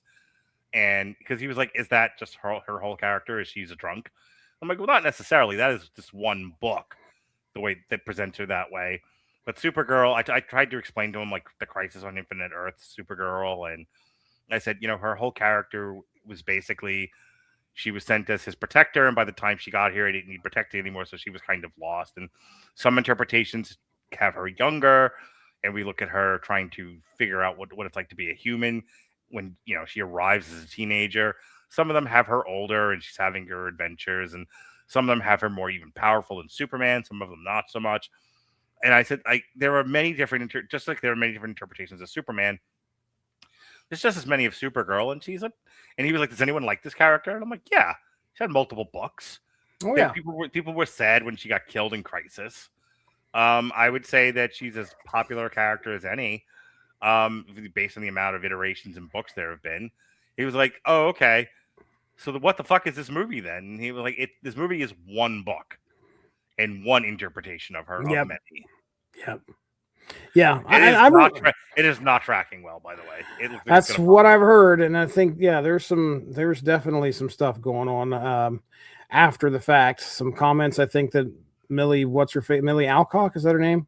Yeah. Yeah. Well, I will say that the book that we talked about was good. I really enjoyed Woman of Tomorrow. I thought it was a decent book. So, our discussion on it, you're not going to really hear us like disparage the story a whole lot. But I don't think it's going to be a 1-to-1 translation, although there's going to be definitely some familiar elements. So if you want to prepare yourself for the movie, I'll tell you, if I was James Gunn, it's not the book I would have chosen to adapt. Yeah, that's weird, isn't it? Yeah. Like, this is not the fun time, happy-go-lucky Guardians of the Galaxy kind of stuff. But I'm sure he's going to probably instill some of his signature. I've read some of her New 52 run, and like I would have done one of those books. Yeah, I can see that. So anyway, check that out. That's going to air Sunday, the 21st of June, and there we go. So with that being said, I'm Jesse Starcher. Over there is Yanni McGee. We are getting out of here. You should have heard me earlier with Evan. I was yawning all day long. That's Mark Radulich. I'm Jesse Starcher. Thank you so much for joining us. Have a good one. Bye-bye.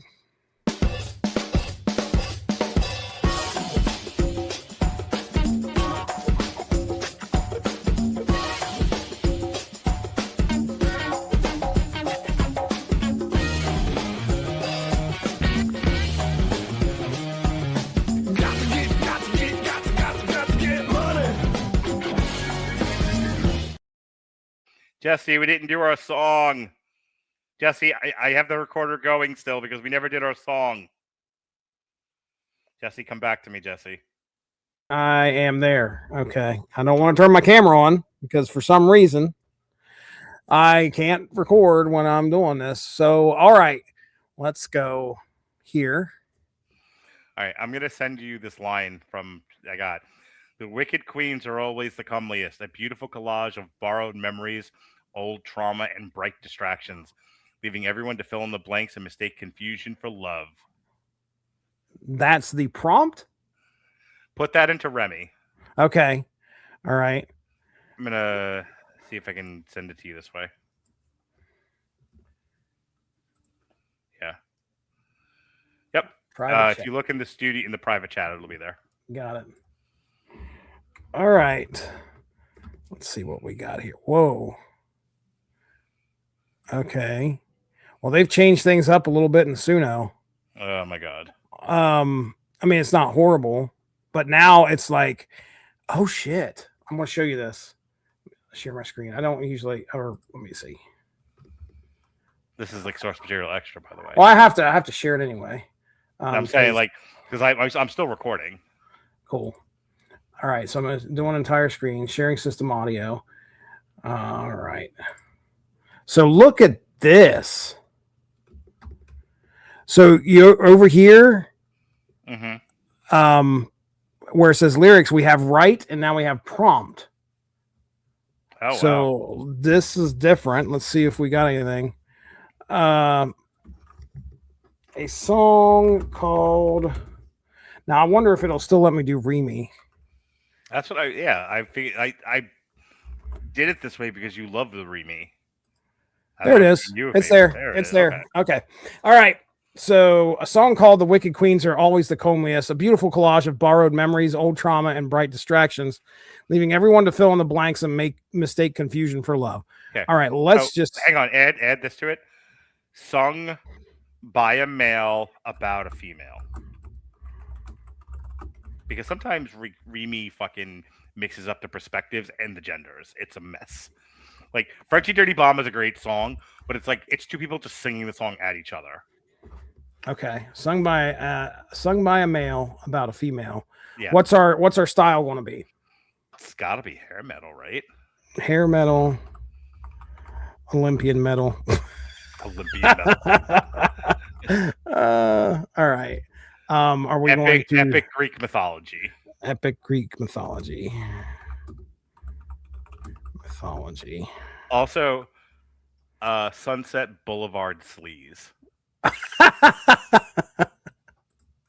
All right. Sunset Boulevard sleaze. Okay, let me do this here. Oh, okay. Sure. And then, it doesn't. Oh, there it is. I was going to say, where's the magic prompt? So you want me to leave that, or do you want me to prompt it, or enhance style prompt? Yeah, enhanced style prompt. Okay, here we go. All right, here we are. Wow, I'm really cut. So let's see how. Okay, do I push a button here? How do I prompt lyrics? Let's just go to... How'd you used to do it? Well, there used to be like you'd go in here, you'd throw in your thing, and then you'd hit lyrics. There we go. You just had it. Well, it says right, but I mean, you have to, you got to prompt it. Let's just do this. Let's see what it comes up with. If it's going to read the fucking prompt, that's what it's going to do. No, it's not. That's a prompt. If you write, that's your lyrics. That's what it would read. Mm-hmm. If you prompt, it should give us a lyrics based off of our prompt. It just sucks that we can't see them beforehand.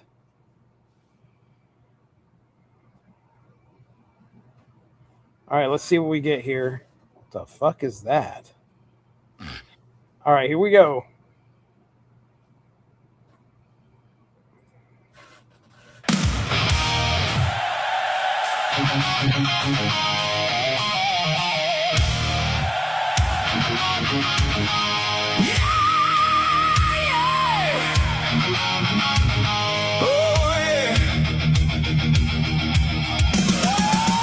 What? Oh no. Oh no. These lyrics. Oh boy. I can't see it, so. Oh, dude. Oh no. This is definitely Remy. Okay. My true love died in her sleep last night in another's bed. She said I had a lifetime to get it right. I guess she just got tired of waiting. You get so close, you can almost taste it. And they go running for the hills, but I heard she died happy. And that counts for something, I guess. She said, it's a beautiful world, don't you think? As the water rolls around us, she said, do you ever get the feeling that it's all one big joke? And where the punchline? I never did have a good sense of humor. Oh, she said my mind's in the gutter, but the view is just fine. Oh, she said we used to be such beautiful lovers, and I said, baby, we've still got time. Oh, she said my mind's in the gutter, but the view is just Wow, this thing wrote a freaking song, dude. She said we used to be such beautiful lovers, and I said, baby, we've still got time. All right. Just what are your Okay. thoughts? I thought that our girl is dead. I don't understand. Oh, shoot. Well, she said wicked queens are always the comeliest, but you'll find the sweetest love is with the homeliest. Yeah, that's going to be a no for me, dog. Oh, man. Okay, so what do you want to do here? Okay. I just want to see what this sounds like. See if we got cheers again. A fucking concert bullshit. That drives me nuts. Thunderous tom fills, bright kick snare, and a snarling bass line recorded in a tiled bathroom for slapback echo. It has nothing. There's no reason. Oh, because it says hard rock anthem, and as soon as it sees anthem, it thinks it's going to be in front of a bunch of people. Just deleting that. I don't like that. You coming up with lyrics? Okay. I am going to send this to you in the private chat. Okay. I thought our girl was dead. What has happened? A woman made of nostalgia, old trauma, and restless curiosity, telling stories that wander in circles, making people feel deeply seen while remaining impossible to truly know. Okay, you want me to take out this? Leave the title in there, but yeah.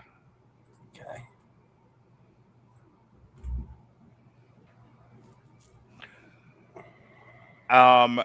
Write this from the perspective of a male who is smitten with this girl. It's love at first sight, but that's the kind of girl. But that's it's this kind of girl, and that this is sort of she kind of tortures him, and that's why he says the wickedest girls are always the comeliest. And like the song is about like what we said before, what we said from the Hercules book. It's always the hottest girls that torture us the most.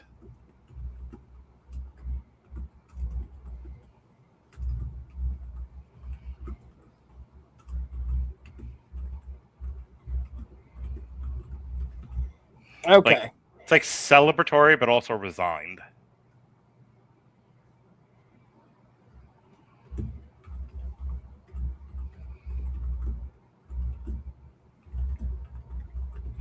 Okay, let's see what we get. Let's see what Remy comes up with.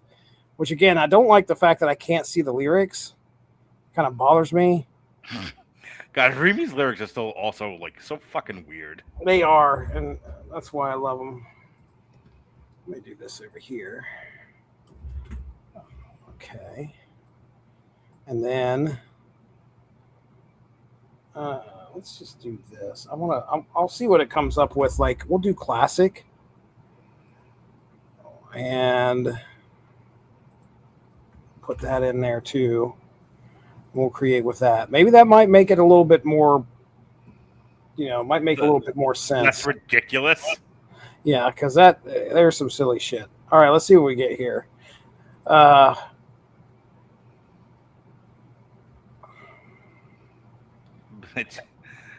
did it change the title? I have no idea. All right.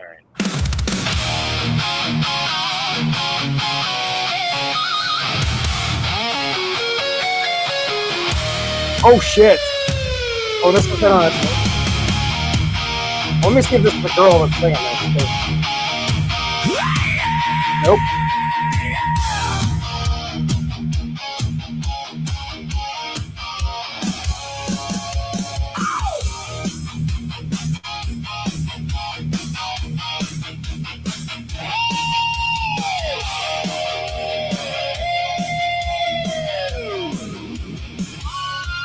She's a witch that told me everything would work out. Once she gets her kicks, she's a bitch, but so am I. She won't tell me what it is. That makes a man, a god, a kid, and still she let me find out. What? I see the face of God.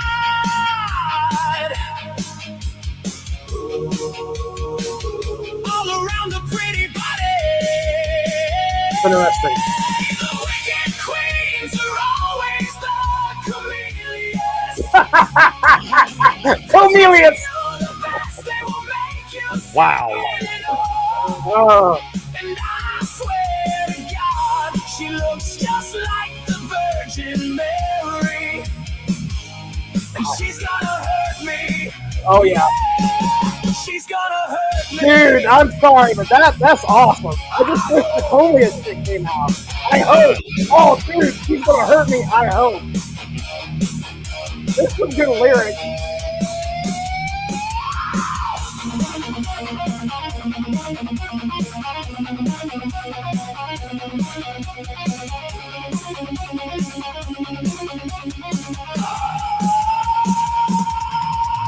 The mirror, mirror, mirror on the wall. Yeah, they could see it all.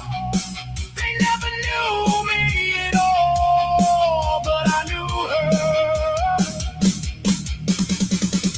She looked just like the Virgin Mary. Chameleus. I'm sorry, Chameleus. All I right. can't do Chameleus. Nope, we're gonna pass on that. Let's see what these ones right here. All right, this should make sense. Although I don't know if it's gonna use the strong title. Oh, I mean, it's still really close.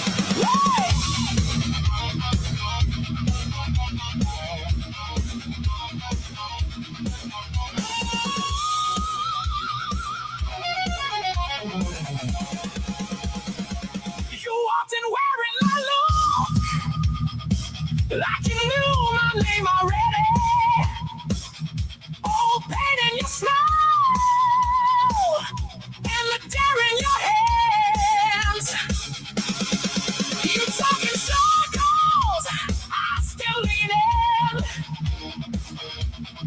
You make a home in my chest, then move the furniture again. You make a home in my chest, then move the furniture again. You see right through me, then look away.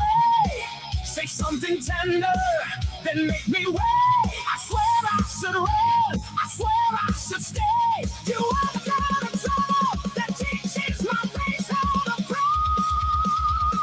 hell? Wicked queens, wicked queens. You know what you do to me. Wicked queens, wicked queens. The hottest ones are so hard to keep. You pull me close, then set me free. Wicked queens, wicked queens. I take the hit and let it go.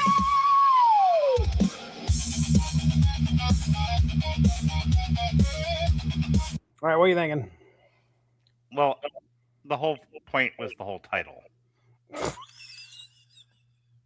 I think not it's, in there. it's closer not than in we've there. gotten.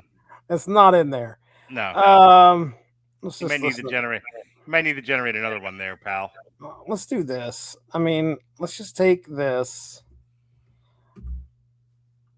I'm gonna take this, and we're gonna remake it off of that just to see what we get. I'm sure it's something absolutely stupid, dumb, batshit insane. We'll do a remake generation of it. It's gonna tell us a fucking story about how like a headless woman We'll do a classic one. ran over a fucking herd of Dalmatians or some shit. All right, let's see what we get.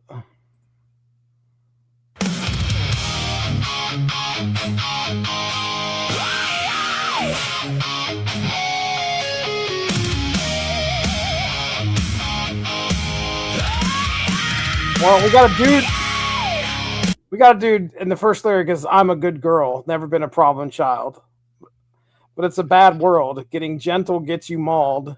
And my new best friend says, "If you have to get mean, it's no crime. Oh, and have you met her? Let me tell you, she's a lot. She's so comely. Oh, the wicked queens are always the comeliest. She's so comely." Let's just see if he says comely. But it's a bad world. Being gentle gets you mold. And my new best friend is the comeliest. I actually said the word, but I'm not digging that. I was gonna say it feels like again the perspective is all over the place. Let's see what we got here with Wicked Queens again. Oh, Oh, the title.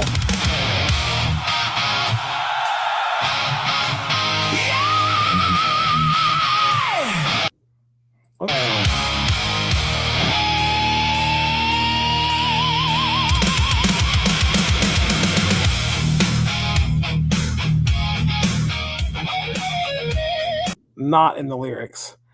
hang on, I'm gonna help you because I'm getting tired of this. Oh, he's getting tired of it, ladies and gentlemen. Let me see what we got here. Hang on, I got you. You come up with the lyrics. I'm going to play this one.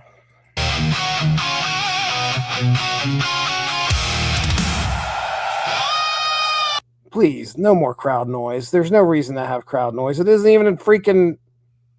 It's not being. I'm adding Funk Brazil to it. Why? Just kidding. Fuck, what are you making a fucking Fradiavo album? Funk Brazil, atmospheric textures.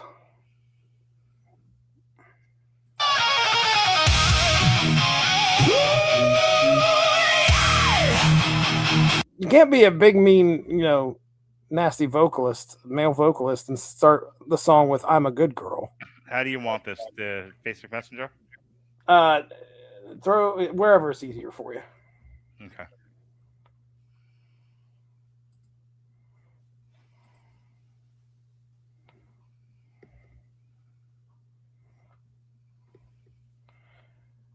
Where do I need to go? I need to go to Facebook Messenger.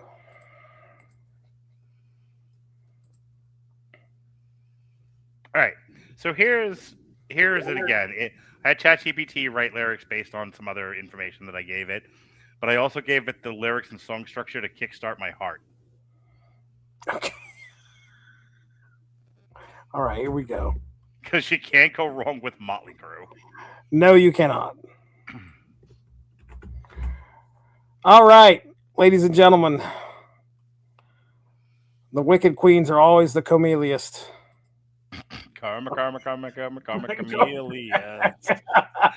Ooh, You come, Least, and go. You come, Least, and go.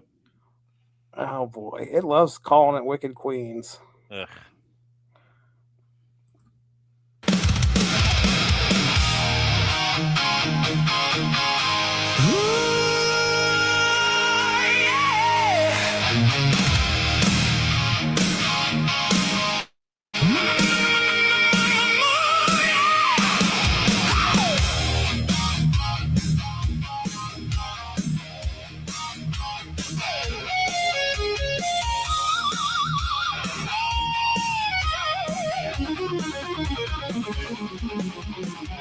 She tells those stories like they're happening now. Changes every detail, but she swears somehow. My mind, she hijacks my mind.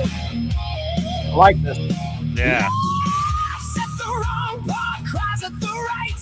Keeps me chasing shadows through the middle of the night. My mind, she hijacks my mind. Ooh, are you listening now? Ooh, can you hear her now? Oh, yeah. The wicked queens are always the comeliest. Yeah. Good. This is it, man.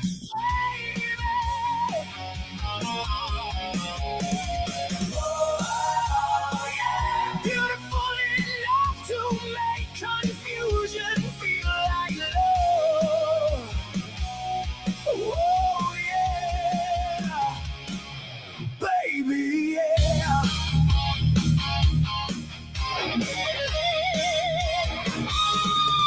She's a collage of memories borrowed from the past. Every conversation moving way too slow, too fast. My mind, she tangles my mind.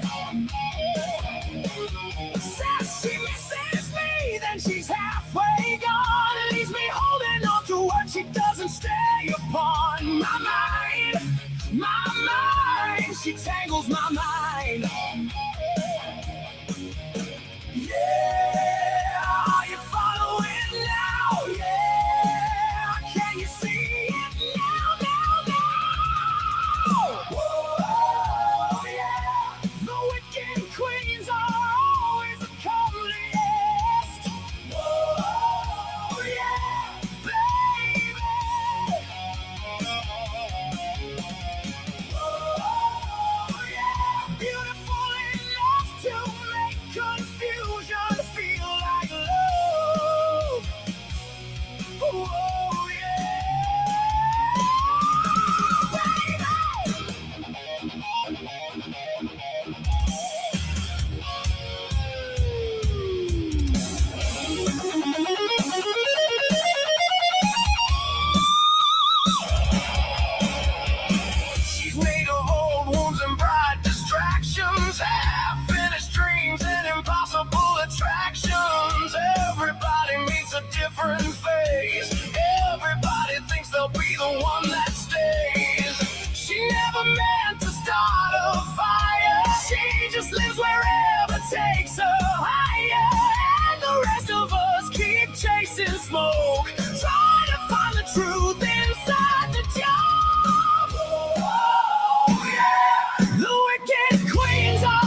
Ooh, that's all.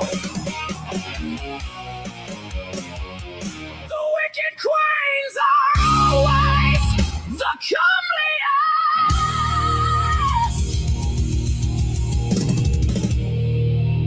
Down. I fucking love it. That was good stuff right there. That's a banger. I like it. All right, there it is. All right, is that the one? That's the one. I mean, I could do the next 5-minute one, but if you really like that one, No, that was fine the way it is. I'm gonna remove this from the thing because I want you to see the album cover I made while that was going on. oh, wonderful. Because unless like you had a real issue, that was the one I was going with. Yeah, no, I liked it.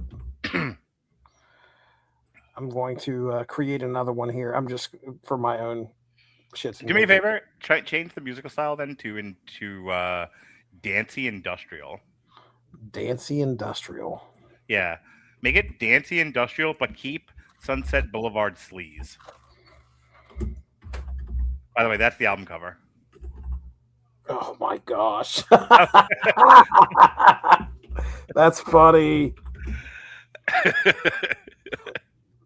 The guys with the freaking eyes. Oh, that's funny, dude. Oh yeah, I think that says it all, doesn't it? Oh man, I dig a goth chick too. You do. All right, let's see. Dancey industrial. I'm just going to leave this here. I'm curious. I'm not going to do that. I do want to play this one. Let's just hear what this sounds like. Okay.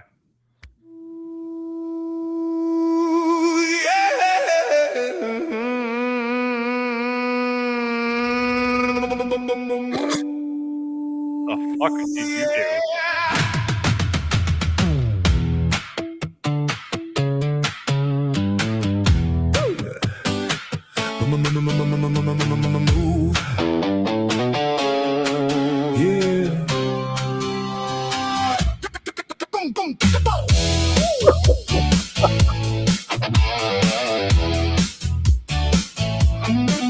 I just put Olympian Bard. I was really hoping. I was just curious as to what it would turn out. I think you would need to make it fucking like what is it? Bardcore?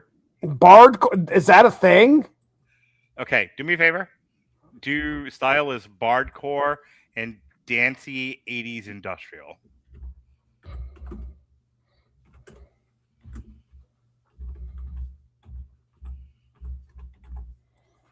All right, let's see what we get. Bardcore. Oh boy.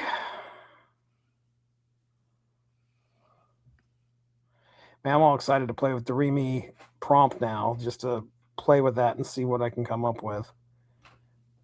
It sucks that you can't see the lyrics yet when they generate. Oh, are you making entirely new songs? Because I thought you were using the lyrics that we already had. No, I'm talking about when I mess around with it. Oh, okay. The same lyrics. Oh, there's that industrial warm. Turn off your fucking style preferences. Not mine. It's not blue. Don't think.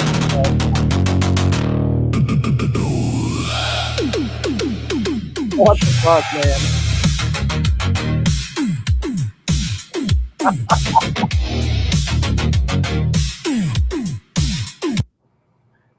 It's having problems generating for some reason. Keeps pausing. Come on, you can do it. You can do it.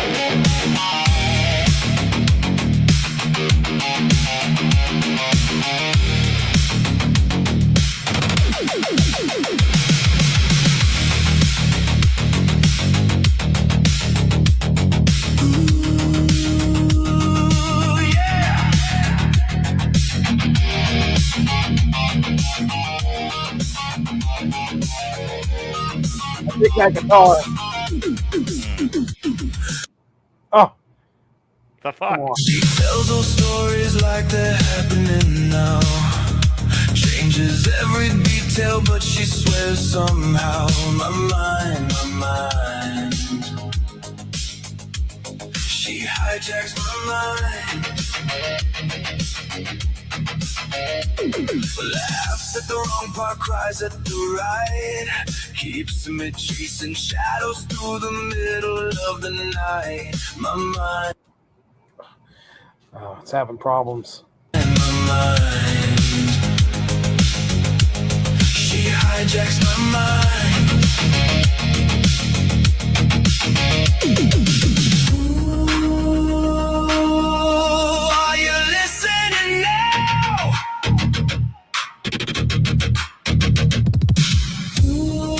Ooh, can you hear her now?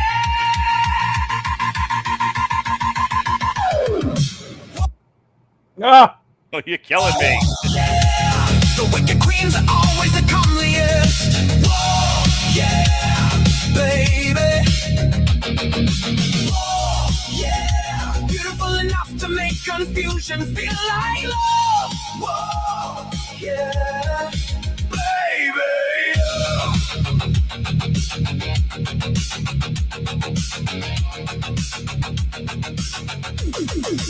She's a collage of memories borrowed from the past. Every conversation moving way too slow, too fast. My mind, my mind. She tangles my mind. Says she misses me, then she's halfway gone. Leaves me holding on to what she doesn't stay upon. My mind, my mind.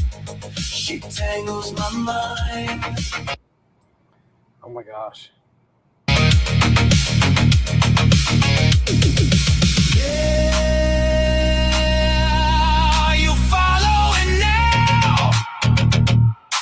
What are you thinking? I'm really liking it. Like, I'm starting to think, just because of the way I did the album cover, like that album cover does not really say 80s fucking hair Right, metal, does it? right. It does say this. I agree.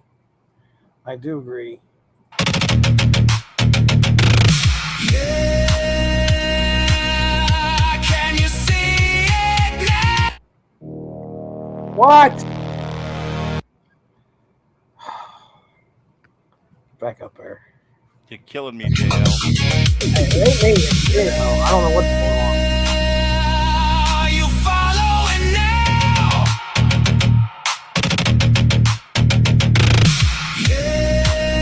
Yeah, can you see it now? Whoa, yeah, the wicked queens are always the comeliest. Whoa, yeah, baby. Whoa, yeah, beautiful enough to make confusion feel like love. Whoa, yeah, baby. Sorry, you bear.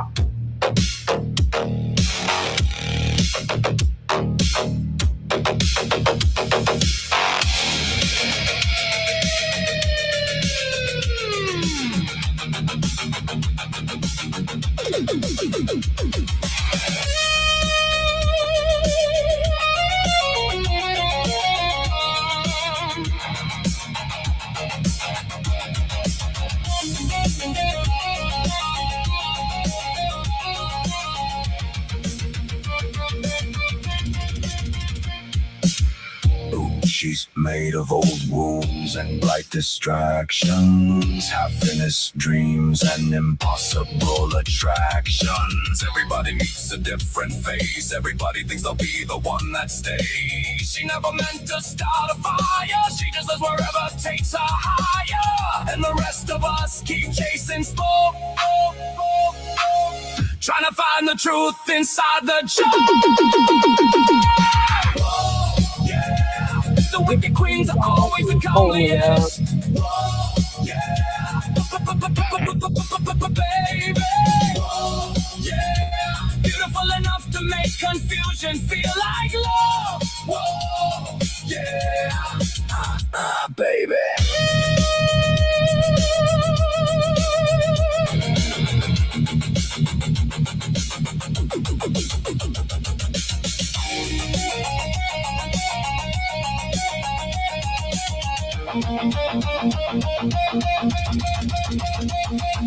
Whoa, yeah, the wicked queens are always the comeliest.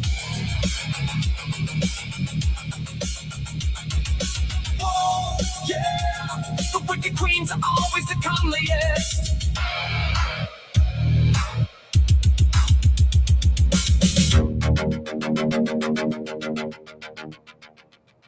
It's really good.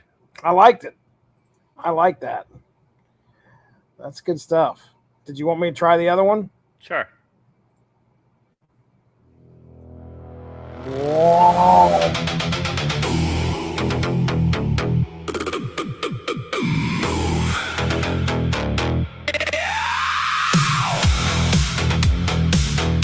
Yeah.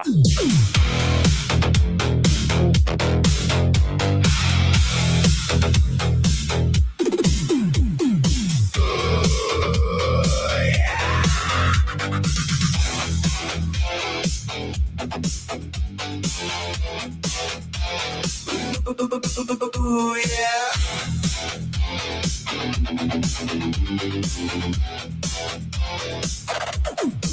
She tells her stories like they're happening now. Changes every detail, but she swears somehow. My mind. She hijacks my mind. Laughs at the wrong part, cries at the right. Keeps me chasing shadows through the middle of the night. My mind. She hijacks my mind. Ooh, are you listening now? Ooh, can you hear her now? Oh, yeah. The wicked queens are always the comeliest. Whoa, yeah. Baby. Whoa, yeah. Beautiful enough to make confusion feel like love. Whoa, yeah. Baby. She's a collage of memories borrowed from the past. Every conversation moving way too slow, too fast. My mind. She tangles my mind. Says she misses me, then she's halfway gone. Leaves me holding on to words she doesn't stay up on. My mind. She tangles my mind. Yeah, you're following now? Yeah, can you see it now? Oh, yeah, the wicked queens are always the comeliest. Oh, yeah, baby. Oh, yeah, beautiful enough to make confusion feel like love. Oh, yeah, baby.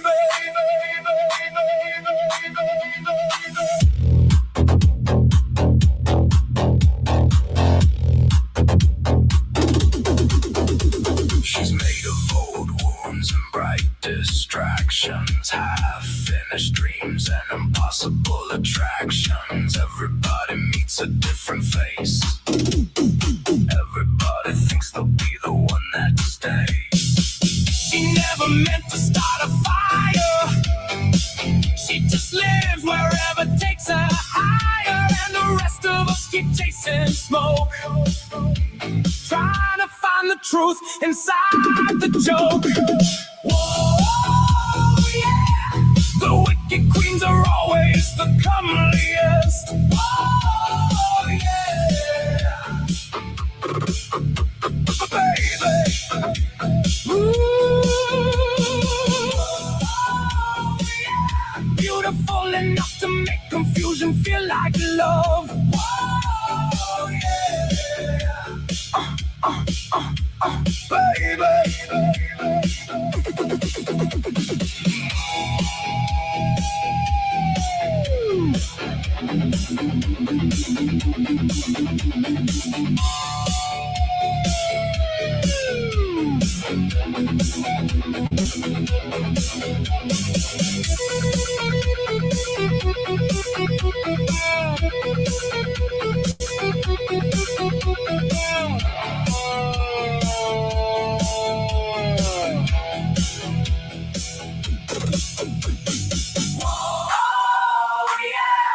The wicked queens are always the comeliest. Oh, yeah. Baby. Oh, yeah. Beautiful enough to make confusion feel like love. Oh, yeah. All right, girl. Break another heart.